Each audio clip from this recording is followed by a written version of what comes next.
कनबी मपू जीसु Christ की मिंगलेंदा इकाई खुमनजरी याइफा Mongol सु पिजरी ngasisu mayam ngahakhtang live thajake thajrke mayam mayam gi damakta ngasi gi live thajabagi marui ba maramdi mayam gi damakta ishwar da haijaba sini mayam gi damakta ishwar da haijage kanagumba singi anaba ayekpa karigumba ishwar da haijanabagi prayer point leragadi thangatpiu mayam mayam ngasi khangudana ishwar da haijaningbagi prayer tawningbagi wakhalse ꯑꯩꯉꯣꯟꯗ ꯐꯥꯎꯖꯔꯛꯄꯗꯒꯤ ꯉꯁꯤꯒꯤ ꯂꯥꯏꯐꯁꯦ ꯃꯇꯦꯛ ꯑꯃꯈꯛꯇꯪ ꯃꯌꯥꯝ ꯑꯩ ꯊꯥꯖꯔꯛꯄꯅꯤ ꯃꯌꯥꯝꯅ ꯆꯪꯕꯤꯔꯒꯗꯤ ꯑꯗꯣꯝꯒꯤ ꯑꯋꯥ ꯑꯅꯥ ꯑꯗꯣꯝꯒꯤ ꯂꯥꯡꯇꯛꯅꯕ ꯀꯔꯤꯒꯨꯝꯕ ꯂꯩꯔꯒꯗꯤ ꯌꯤꯁꯨ ꯈ꯭ꯔꯤꯁꯇ ꯏꯄꯥꯗ ꯑꯗꯣꯝꯅ ꯍꯥꯏꯖꯍꯟꯅꯤꯡꯕ ꯂꯩꯔꯒꯗꯤ ꯑꯗꯣꯝꯒꯤ ꯄ꯭ꯔꯦꯌꯔ ꯔꯤꯀ꯭ꯋꯦꯁ ꯊꯝꯕꯤꯕ ꯌꯥꯒꯅꯤ ꯃꯌꯥꯝ ꯑꯩ ꯃꯌꯥꯝꯒꯤꯗꯃꯛꯇ ꯏꯁꯣꯔꯗ ꯍꯥꯏꯖꯒꯦ ꯑꯩꯉꯣꯟꯗ ꯐꯣꯟ ꯇꯧꯕꯤꯔꯛꯇꯨꯅ ꯑꯃꯁꯨꯡ ꯋꯥꯠꯁꯑꯦꯞꯇ ꯃꯦꯁꯦꯖ ꯊꯥꯕꯤꯔꯛꯇꯨꯅ ꯏꯁꯣꯔꯗ ꯍꯥꯏꯖꯕꯤꯌꯨ ꯍꯥꯏꯗꯨꯅ ꯏꯆꯤꯜ ꯏꯅꯥꯎ ꯏꯆꯦ ꯏꯆꯤꯜ ꯏꯃꯥ ꯄꯥꯕꯨꯡ ꯀꯌꯥꯅ ꯃꯐꯝ ꯀꯌꯥꯗꯒꯤ ꯍꯥꯏꯕꯤꯔꯛꯏ ꯑꯃꯁꯨꯡ ꯑꯩ ꯏꯊꯟꯇꯅꯗꯤ ꯄꯨꯝꯅꯃꯛ ꯉꯝꯗꯕꯒꯤ ꯃꯔꯝꯅ ꯏꯁꯣꯔ ꯑꯩꯅ ꯉꯝꯖꯕ ꯃꯤ ꯈꯔꯗ ꯄ꯭ꯔꯦꯌꯔ ꯇꯧꯖꯕꯅꯤ ꯑꯗꯨꯒ ꯉꯝꯗꯕꯁꯤꯡꯗꯨꯗꯤ ꯃꯌꯥꯝ ꯉꯝꯖꯗꯦ ꯃꯔꯝ ꯑꯗꯨꯅ ꯃꯌꯥꯝꯒꯤꯗꯃꯛꯇ ꯁꯨꯞꯆꯤꯟꯖꯔꯒ ꯑꯩ ꯏꯁꯣꯔꯗ ꯍꯥꯏꯖꯒꯦ ngasi khangudana mayam ai ishorda haijaningbagi adom mayamgidamukta wakhal lakjabagi maramna ai live se thajabani kaigumba adomna ishorda haijabiu haiba anayeki oiragasu langtaknabagi oiragasu any condition gi leiragadi comment tawbiro mayam ai mayamgidamukta ishorda haidoksage ishorda haijage soidana adumgi anaba fagani yesu christ ipagi thujaldagi adumgi langtaknaba kokani habse engonda phaujarakpadagi aina live thajabani mayam ishori wahai pathokserake Matthew gi mayam pandup taragi pada taret nipanda asumna hai Matthew chapter 10 verse 7 and 8 sida asumna hai aduga naikhoina chatpa matamda wa asi sandu sarga lebak nagle ana abasing fahalu kusti thungbasing senghalu asibasing hingathalu amasung bhut sing tanthou naikoina lemna phangba adu lemna pithou hai praise the lord amen amukusu pathok sera ki mayam ai sorok manakta dukan da phamjabani duna makhon se khitang keno tawraga su jam laaga su mayam nangak pigani Matthew chapter 10 verse 7 and 8 aduga naikoina chatpa matamda wa asi sandu maram madudi sarga lebak nakle kanbiu mapu Yesu Krista na laktuna wayan bagi matam nakle Yesu Krista aduga anabasing fahalu kusti thungbasing senghalu asibasing hingathalu amasung bhutsing tanthu nekhoina lemna fangba adu lemna pithu amen hallelujah hairibasi punamak khudol ase ishorna ipagi thogal tawjaba Yesu Krista ipagi macha singda ishorna thawai singbagi khudol ni mayam ko adudi mekhoi sandu madudi sarga lebak adu nakle aduga mekhoi gi anaba sing fahalu kusti thungba sing senghalu asiba sing hingathalu bhut sing tanthu nekhoina lemna phangba adu lemna pithu hai ishorna ekhoida pine biriba khudol asi ekhoina hotnabadagi nombadagi natte mase ishorgi free of cost free akhoigi ishorna lemna pibibado lemna pithu haibani mayam thagachari kanagumba sing ichil namko so haijage adumgi anaba ayekpa langtaknaba leiragadi ai ishorda haijage adumgi awaba anaba punamak kokani ibungo Yesu Krista gi minglenda adumgi awaba anaba langtaknaba punamak kokpo isanu mayam ishorna soidana sokpi bo isanu aigi thamoida phaujarakpadagi aina mayamgi damakta prayer tawjage haiduna live thajabani aigonda call mayam tawbirei whatsapp mayam thabirei ai punamak loina attend tawba ngamjade ai thantani mayam amasung aisu tonganba aigi hingnabagi damakta aigi honajabani business machama maramaduna aina ngamjaba makhaidi aina tawjai ado ngasi mayamgi damakta supchillaga ai ishorda haijage soidana adomgi awaba anaba kokani adom thajabiu Yesu Krista na adom bu fahanba lae kanbibagi mapuna adom bu kanbiba lae haibase adom kauthokpiganu Yesu Krista gi hakchang da taba dakphamna magi ina adomgi anaba fagadobani adom naba kokadobani adomgi langtaknaba thokhigadobani hairibase mayam asigani salvation ladies arang khubam kadai dano asigani magna shiba phumba hingatpa Yesu Krista yengbiu masida uriba sakta mase khajiktani ko masidi मागी हक्चांग मतत मतत थजत मखैगी यीशु ख्रिस्टना तौहनबनी मंगोंदा फुहनबनी मरमदी अखोइगी पाप अदु चामथोकनबगीदमक्ता मागी हक्चांगदगी तारकप इखेंगना मयाम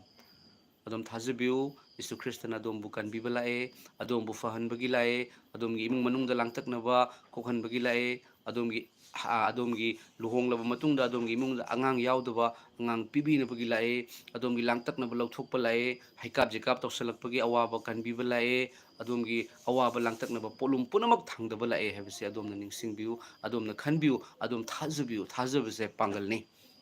doctor lying बदी हिदाक चाद्रगदी फरोय ईश्वरदगी नाजब तारगदी ईश्वरदगी healing पांबीब तारगदी अदुम थाजबिउ अइना तौजगदौबसी अइना नत्ते इपाननी अइना just अइना ईश्वरदा हाइजगदौब खक्तु अदुतनी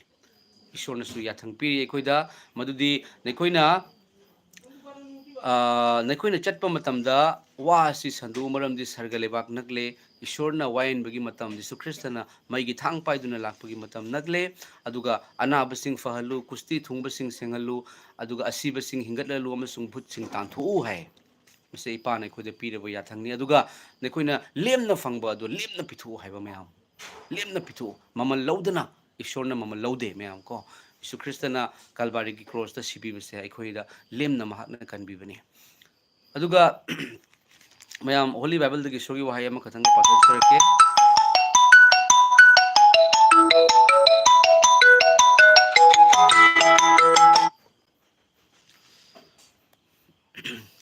कनुदगी ma'am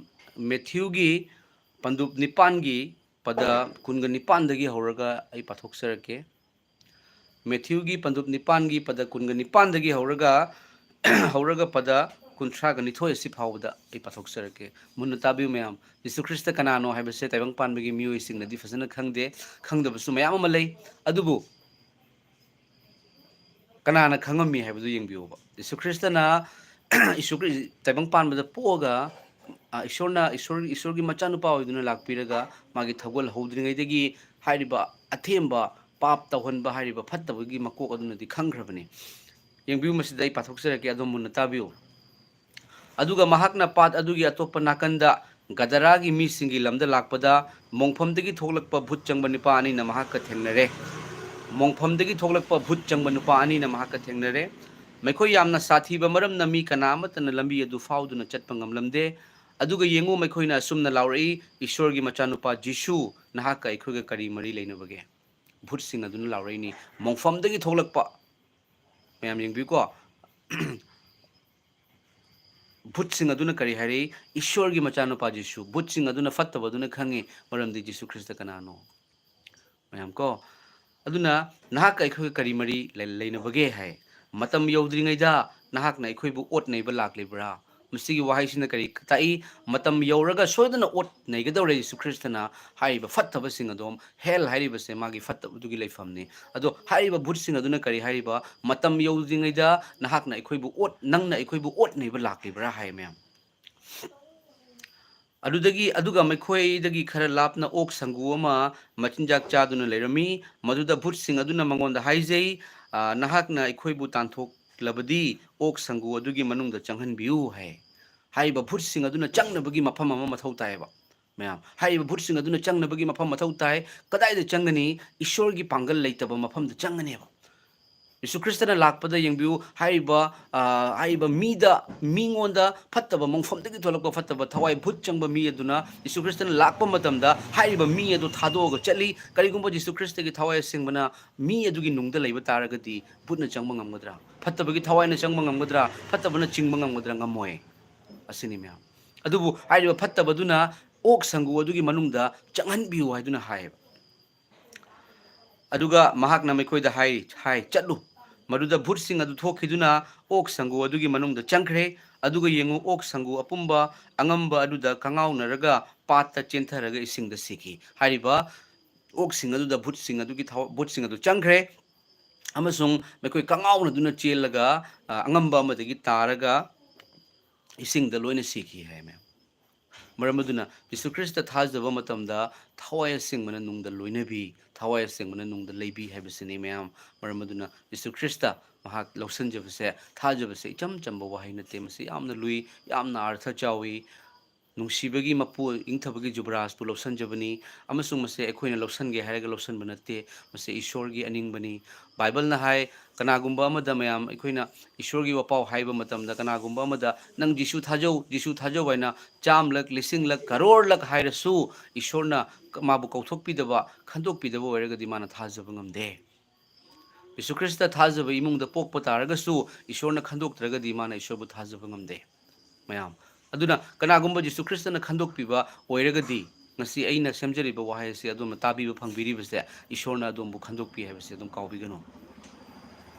ꯏꯁꯣꯔꯅ ꯑꯗꯣꯝꯕꯨ ꯅꯨꯡꯁꯤ ꯁꯣꯏꯗꯅ ꯃꯥ ꯅꯣꯡꯃ ꯅꯠꯇ꯭ꯔꯒ ꯅꯣꯡꯃ ꯃꯇꯝ ꯆꯥꯕ ꯃꯇꯝꯗ ꯃꯥ ꯌꯤꯁꯨ ꯈ꯭ꯔꯤꯁꯇꯗ ꯂꯥꯛꯀꯅꯤ ꯍꯣꯏ ꯃꯥꯅ ꯍꯧꯖꯤꯛꯀꯤ ꯑꯣꯏꯅꯗꯤ ꯑꯩ ꯌꯤꯁꯨ ꯊꯥꯖꯗꯦ ꯑꯩ ꯈ꯭ꯔꯤꯁꯇꯤꯌꯟꯁꯤꯡ ꯅꯨꯡꯁꯤꯗꯦ ꯍꯥꯏꯅ ꯍꯥꯏꯔꯝꯕꯁꯨ ꯌꯥꯏ ꯑꯗꯨꯕꯨ ꯏꯁꯣꯔꯒꯤ ꯊꯧꯔꯥꯡꯅ ꯁꯣꯏꯗꯅ ꯃꯥꯕꯨ ꯄꯨꯔꯛꯀꯅꯤ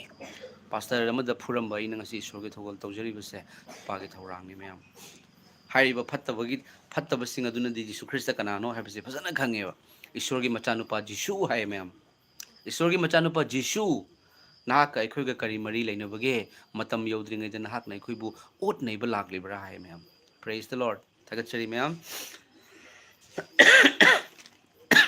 ꯃꯌꯥꯝ ꯑꯩ ꯌꯥꯝ ꯁꯥꯡꯅ ꯂꯥꯏꯐꯁꯦ ꯊꯥꯖꯔꯣꯏꯒꯦ ꯉꯥꯏꯍꯥꯛꯇꯪ ꯊꯥꯖꯒꯦ ꯀꯅꯥꯒꯨꯝꯕꯁꯤꯡꯒꯤ ꯀꯔꯤꯒꯨꯝꯕ ꯄ꯭ꯔꯦꯌꯔ ꯇꯧꯅꯤꯡꯕ ꯄ꯭ꯔꯦꯌꯔ ꯇꯧꯍꯟꯕꯤꯅꯤꯡꯕ ꯂꯩꯔꯒꯗꯤ ꯀꯃꯦꯟ ꯇꯧꯕꯤꯔꯛꯑꯣ ꯃꯌꯥꯝ ꯉꯥꯏꯍꯥꯛꯇꯪ ꯏꯁꯣꯔꯗ ꯍꯥꯏꯖꯒꯦ ꯑꯗꯣꯝꯒꯤ ꯑꯋꯥꯕ ꯑꯅꯥꯕ ꯁꯣꯏꯗꯅ ꯐꯒꯅꯤ ꯒꯨꯔꯨꯃꯌꯨꯝ ꯖꯝꯕꯥ ꯃꯦꯅꯤꯀꯥ ꯑꯃꯦꯟ ꯑꯩꯒꯤ ꯍꯥꯏꯖꯕꯤꯌꯣ ꯍꯛꯆꯥꯡꯁꯦ ꯅꯨꯡꯉꯥꯏꯇꯦ ꯑꯗꯨꯒ ꯏꯁꯣꯔꯗ ꯁꯦꯡꯅ ꯆꯨꯝꯅ ꯂꯩꯕ ꯉꯝꯅꯕ ꯍꯥꯏꯖꯕꯤꯌꯨ ꯑꯗꯣꯝꯒꯤ ꯍꯛꯆꯥꯡ ꯅꯨꯡꯉꯥꯏꯇꯕ ꯑꯗꯨꯒ ꯏꯁꯣꯔꯗ ꯆꯨꯝꯅ ꯁꯦꯡꯅ ꯂꯩꯅꯕꯒꯤꯗꯃꯛꯇ ꯍꯥꯏꯖꯕꯤꯌꯨ ꯍꯥꯏꯗꯨꯅ ꯊꯥꯒꯠꯆꯔꯤ ꯑꯗꯣꯝꯒꯤ ꯄ꯭ꯔꯦꯌꯔ ꯁꯣꯏꯗꯅ ꯏꯁꯣꯔꯅ ꯉꯁꯤꯗꯤ ꯊꯨꯡꯍꯟꯕꯤꯔꯅꯤ ꯍꯥꯏꯅ ꯑꯩ ꯈꯟꯖꯩ ꯑꯩ ꯊꯥꯖꯩ ꯑꯗꯣꯝꯁꯨ ꯊꯥꯖꯕꯤꯌꯨ ꯑꯩꯒꯤꯁꯨ ꯊꯥꯖꯕ ꯂꯩ ꯑꯗꯣꯝꯒꯤꯁꯨ ꯊꯥꯖꯕ ꯂꯩ ꯑꯩꯈꯣꯏ ꯑꯅꯤ ꯄꯨꯜꯂꯒ ꯃꯄꯨꯡ ꯐꯥꯒꯗꯕꯅꯤ ꯃꯊꯪꯒꯤ ꯀꯃꯦꯟꯁꯤꯅ ꯁꯨꯃꯤꯂꯥ ꯂꯣꯡꯖꯝ ꯀꯀꯥ ꯑꯩ ꯉꯔꯥꯡ ꯃꯅꯤꯄꯨꯔꯗꯒꯤ ꯐꯣꯟ ꯇꯧꯔꯛꯄ ꯑꯗꯨꯅꯦ ꯍꯥꯏꯖꯕꯤꯌꯨ ꯍꯥꯏꯗꯨꯅ ꯍꯥꯏꯖꯒꯦ ꯑꯗꯣꯝꯒꯤ ꯀꯔꯤ ꯃꯇꯥꯡꯒꯤꯗꯃꯛꯇ ꯍꯥꯏꯖꯒꯗꯕꯅꯣ ꯍꯥꯏꯕꯗꯨꯁꯨ ꯍꯥꯏꯕꯤꯔꯛꯎ ꯑꯗꯣꯝꯒꯤ ꯍꯥꯏꯅꯤꯡꯕ ꯍꯥꯏꯕꯤꯍꯧꯔꯣ ꯑꯗꯣꯝꯅ ꯏꯁꯣꯔꯅ ꯑꯗꯣꯝꯕꯨ ꯀꯟꯕꯤꯕ ꯂꯥꯛꯑꯦ ꯍꯥꯏꯗꯨꯅ ꯈꯟꯕꯤꯌꯨ ꯃꯌꯥꯝ ꯑꯩꯒꯤ ꯊꯃꯣꯏꯗ ꯐꯥꯎꯖꯔꯛꯄꯗꯒꯤ ꯑꯩꯅ ꯍꯥꯏꯖꯕꯅꯤ ꯀꯟꯕꯤꯕꯒꯤ ꯃꯄꯨꯅꯤ ꯃꯍꯥꯛꯇꯤ ꯄꯨꯝꯅꯃꯛꯄꯨ ꯀꯟꯕꯤꯕ ꯄꯥꯝꯃꯤ ꯃꯍꯥꯛꯅ ꯀꯅꯥꯕꯨꯁꯨ ꯃꯤꯔꯥꯏꯗꯦ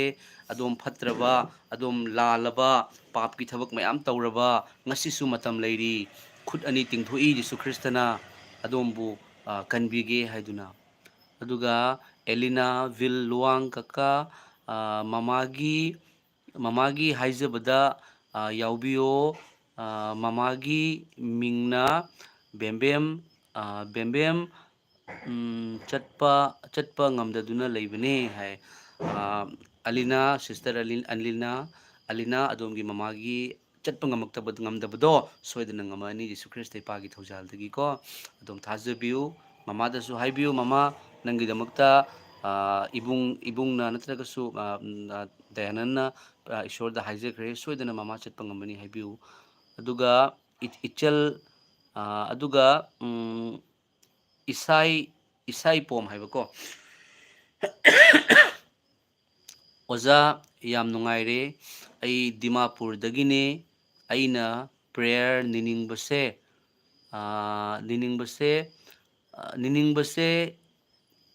ꯀꯦꯁꯣꯔꯒꯤꯗꯃꯛꯇꯅꯤ ꯍꯥꯏꯕ ꯀꯦꯁꯣꯔꯒꯤꯗꯃꯛꯇꯅꯤ ꯄ꯭ꯔꯦꯌꯔ ꯅꯤꯅꯤꯡꯕꯁꯦ ꯍꯥꯏꯗꯨꯅ ꯍꯥꯏꯕꯤꯔꯛꯏ ꯁꯣꯏꯗꯅ ꯑꯩ ꯍꯥꯏꯖꯒꯦ ꯏꯁꯣꯔꯗ ꯅꯤꯖꯒꯦ ꯑꯗꯨꯒ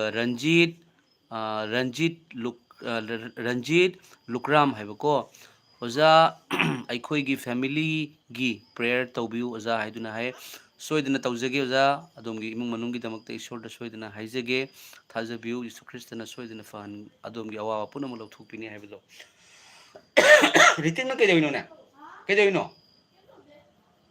ꯁꯤꯒꯤ ꯑꯩ ꯏꯆꯥꯅꯨꯄꯥ ꯑꯍꯟꯁꯦ ꯈꯔ ꯃꯈꯨꯠꯁꯦ ꯌꯥꯝ ꯂꯦꯡꯕ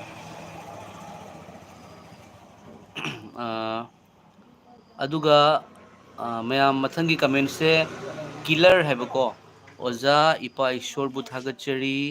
ꯑꯩꯈꯣꯏ ꯏꯃꯨꯡ ꯃꯅꯨꯡꯒꯤ ꯄ꯭ꯔꯦꯌꯔ ꯇꯧꯕꯤꯌꯨ ꯑꯩꯒꯤ ꯃꯤꯡꯅ ꯔꯟꯖꯤꯇꯥ ꯏꯆꯟ ꯔꯟꯖꯤꯇꯥ ꯏꯆꯟ ꯍꯥꯏꯒꯗꯕ꯭ꯔꯥ ꯏꯆꯦ ꯍꯥꯏꯒꯗꯕ꯭ꯔꯥ ꯑꯗꯣꯝꯒꯤꯗꯃꯛꯇ ꯁꯣꯏꯗꯅ ꯍꯥꯏꯖꯒꯦ ꯑꯗꯣꯝꯒꯤ ꯏꯃꯨꯡ ꯃꯅꯨꯡꯒꯤꯗꯃꯛꯇ ꯉꯁꯤꯗꯒꯤ ꯏꯁꯣꯔꯒꯤ ꯊꯋꯥꯏ ꯑꯁꯦꯡꯕꯅ ꯑꯗꯣꯝꯒꯤ ꯏꯃꯨꯡꯗ ꯂꯣꯏꯅꯒꯅꯤ ꯂꯥꯡꯇꯛꯅꯕ ꯄꯨꯝꯅꯃꯛ ꯀꯣꯛꯈꯤꯒꯅꯤ ꯑꯗꯨꯒ ꯑꯗꯣꯝꯗ ꯏꯪꯊꯕ ꯑꯃꯁꯨꯡ ꯅꯨꯡꯁꯤꯕ ꯃꯔꯥꯡ ꯀꯥꯏꯅ ꯍꯩꯊꯕꯤꯒꯅꯤ ꯊꯥꯒꯠꯆꯔꯤ ꯑꯗꯨꯒ ꯀꯪꯂꯩꯄꯥꯛ ꯑꯩꯒꯤ ꯅꯨꯄꯤ ꯅꯧꯅ ꯆꯔꯆ ꯆꯠꯄ ꯍꯧꯔꯦ ꯃꯍꯥꯛꯄꯨ ꯍꯦꯟꯅ ꯏꯁꯣꯔ ꯊꯥꯖꯅꯕ ꯍꯥꯏꯖꯕꯤꯌꯨ ꯍꯥꯏ ꯄ꯭ꯔꯦꯁ ꯗ ꯂꯣꯔꯗ ꯌꯥꯝ ꯊꯥꯒꯠꯆꯔꯤ ꯀꯪꯂꯩꯄꯥꯛ ꯑꯣꯖꯥꯒꯤ ꯅꯨꯄꯤꯅ ꯂꯣꯏꯅꯕꯤꯅ ꯏꯁꯣꯔꯒꯤ ꯅꯤꯡꯅꯁꯪꯗ ꯏꯁꯣꯔꯕꯨ ꯊꯥꯒꯠꯆꯅꯕꯒꯤꯗꯃꯛꯇ ꯆꯠꯄ ꯍꯧꯔꯦ ꯍꯥꯏꯅ ꯇꯥꯖꯕꯗ ꯌꯥꯝ ꯍꯔꯥꯎꯏ ꯃꯗꯨ ꯏꯁꯣꯔꯒꯤ ꯊꯧꯖꯥꯜꯅꯤ ꯑꯣꯖꯥꯅꯁꯨ ꯏꯁꯣꯔꯗ ꯍꯥꯏꯖꯕꯒꯤ ꯃꯔꯝꯅꯅꯤ ꯍꯥꯏꯅ ꯈꯟꯖꯩ ꯌꯥꯝ ꯊꯥꯒꯠꯆꯩ ꯍꯦꯟꯅ ꯑꯣꯖꯥꯒꯤ ꯏꯃꯨꯡ ꯃꯅꯨꯡꯗꯣ ꯏꯁꯣꯔꯒꯤ ꯏꯃꯨꯡ ꯍꯥꯏꯕꯗꯣ ꯏꯪꯊꯕꯒꯤ ꯌꯨꯝ ꯍꯥꯏꯕꯗꯣ ꯏꯁꯣꯔꯅ ꯑꯣꯏꯍꯟꯕꯤꯕ ꯑꯣꯏꯁꯅꯨ ꯑꯣꯖꯥ ꯑꯩ ꯑꯔꯣꯏꯕꯗ ꯃꯌꯥꯝ ꯄꯨꯝꯅꯃꯛꯀꯤꯗꯃꯛꯇ ꯍꯥꯏꯖꯒꯦ ꯃꯤꯅꯥ ꯈꯦꯇ꯭ꯔꯤꯃꯌꯨꯝ ꯄ꯭ꯔꯦꯁ ꯗ ꯂꯣꯔꯗ ꯍꯥꯂꯦꯂꯨꯌꯥ ꯑꯣꯖꯥ ꯑꯩꯒꯤ ꯏꯃꯨꯡꯁꯦ ꯁꯤꯁꯇꯦꯝ ꯄ꯭ꯔꯣꯕ꯭ꯂꯦꯝꯁ ꯑꯗꯨꯒ ꯑꯩ ꯀꯦꯕ ꯀꯦꯊꯔꯦꯛ ꯍꯥꯏꯕꯀꯣ ꯒꯣꯜ ꯕ꯭ꯂꯗꯔ ꯁ꯭ꯇꯣꯟꯒꯤꯗꯃꯛꯇ ꯍꯥꯏꯖꯕꯤꯌꯨ ꯑꯃꯦꯟ ꯍꯥꯏꯗꯨꯅ ꯊꯥꯒꯠꯆꯔꯤ ꯑꯗꯣꯝꯒꯤ ꯒꯣꯜ ꯕ꯭ꯂꯗꯔꯗ ꯁ꯭ꯇꯣꯟ ꯂꯩꯕꯗꯣ ꯌꯤꯁꯨ ꯈ꯭ꯔꯤꯁꯇꯅ ꯐꯍꯟꯕꯤꯔꯅꯤ ꯉꯁꯤꯗꯤ ꯊꯋꯥꯏ ꯑꯁꯦꯡꯕꯅ ꯑꯗꯨꯝ ꯊꯥꯖꯕꯤꯌꯨ ꯑꯗꯨꯒ ꯃꯊꯪꯒꯤ ꯀꯃꯦꯟ ꯔꯣꯛ ꯗꯥꯟꯁ ꯍꯥꯏꯕꯀꯣ ꯑꯣꯖꯥ please pray for my daddy to repent because my daddy taking alcohol and my family is not get peace because of my daddy. Hoi adumgi ipana adumgi babana hidak yu yamna thakpana maram oiraga langtaknabado ishorna ngasidagidi kokpibo oisanu ishorna sijinabibo oisanu langtaknabado lawthokpibo oisanu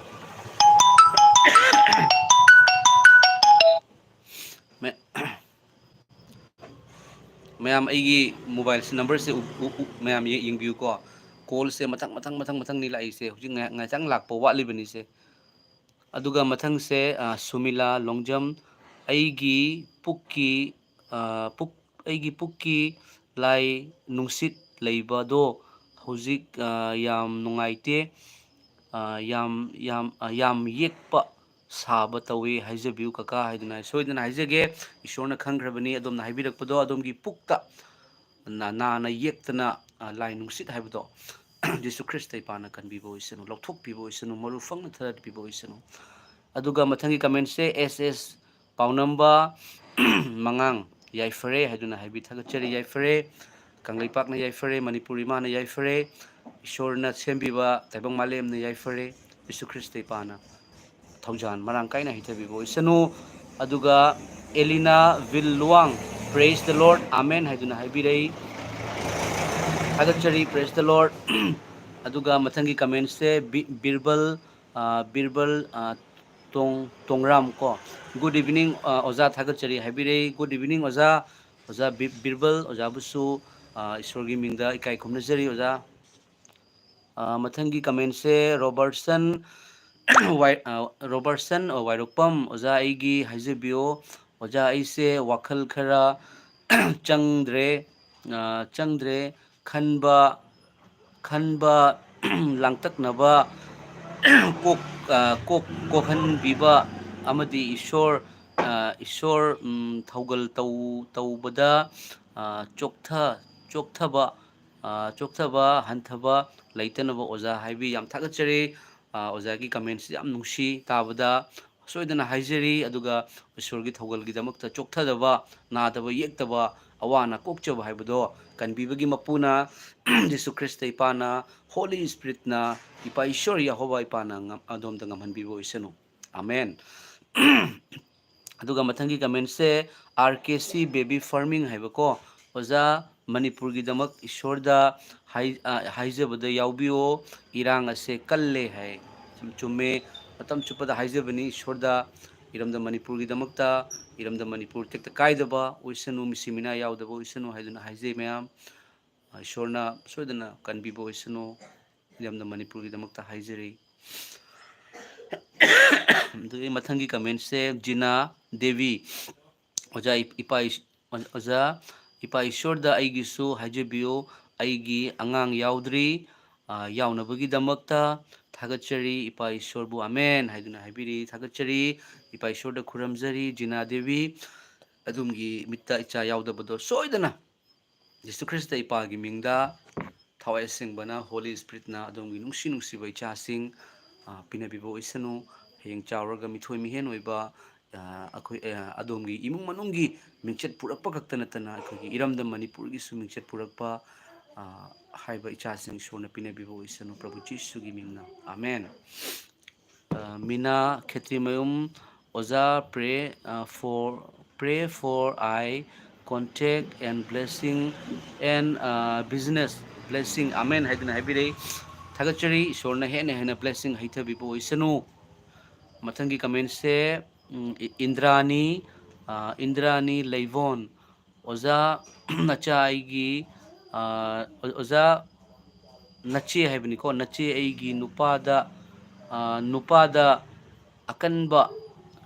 akanba shaitanna ꯊꯕꯛ ꯀꯟꯅ ꯁꯨꯍꯜꯂꯤꯕ ꯑꯗꯣ ꯁꯩꯇꯥꯟ ꯊꯕꯛ ꯀꯟꯅ ꯁꯨꯍꯜꯂꯤꯕ ꯑꯗꯣ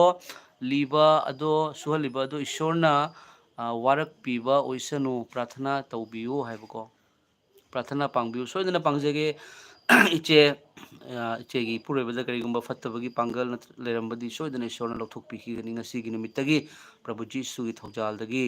ꯔꯥꯖꯀꯨꯃꯥꯔ Srinivas press the ꯂꯣꯔꯗ ꯑꯣꯖꯥ ꯑꯩ ꯏꯁꯥꯁꯦ ꯐꯤ ꯂꯥꯏꯀꯣꯏ ꯇꯧꯋꯤ ꯄ꯭ꯔꯦꯌꯔ ꯑꯝꯇ ꯇꯧꯕꯤꯌꯨ ꯏꯟ ꯖꯤꯖꯁ ꯅꯦꯝ ꯑꯃꯦꯟ ꯑꯣꯖꯥꯕꯨ ꯅꯥꯗ ꯌꯦꯛꯇꯕ ꯑꯣꯏꯁꯅꯨ ꯑꯃꯦꯟ ꯑꯃꯦꯟ ꯍꯥꯏꯕꯤꯔꯦ ꯊꯥꯒꯠꯆꯔꯤ ꯔꯥꯖꯀꯨꯃꯥꯔ ꯁ꯭ꯔꯤꯅꯤꯕꯥꯁ ꯕ꯭ꯔꯗꯔ ꯁꯣꯏꯗꯅ ꯍꯥꯏꯖꯒꯦ ꯑꯗꯨꯒ ꯑꯗꯣꯝꯒꯤ ꯑꯅꯥꯕ ꯑꯋꯥꯕꯁꯨ ꯏꯁꯣꯔꯅ ꯂꯧꯊꯣꯛꯄꯤꯕ ꯑꯣꯏꯁꯅꯨ ꯄ꯭ꯔꯚꯨ ꯖꯤꯁꯨꯒꯤ ꯃꯤꯡꯗ ꯄ꯭ꯔꯚꯨ ꯖꯤꯁꯨꯒꯤ ꯊꯧꯖꯥꯜꯗꯒꯤ ꯏꯁꯣꯔꯅ ꯄꯨꯝꯅꯃꯛꯄꯨ ꯅꯨꯡꯁꯤ ꯍꯥꯏꯕꯁꯦ ꯃꯌꯥꯝꯗ ꯐꯣꯡꯗꯣꯛꯆꯔꯤ ꯃꯊꯪꯒꯤ ꯀꯃꯦꯟꯁꯦ NG ꯀꯨꯟꯖꯥ ꯍꯥꯏꯕꯀꯣ ꯑꯣꯖꯥ ꯀꯨꯟꯖ ꯕꯤꯍꯥꯔꯤꯒꯤ ꯄ꯭ꯔꯦꯌꯔ ꯍꯥꯞꯄꯤꯌꯣ ꯍꯛꯆꯥꯡ ꯅꯨꯡꯉꯥꯏꯇꯕ ꯍꯧꯋꯦ ꯊꯕꯛ ꯅꯥꯕ ꯍꯛꯆꯥꯡ ꯆꯤꯛꯄ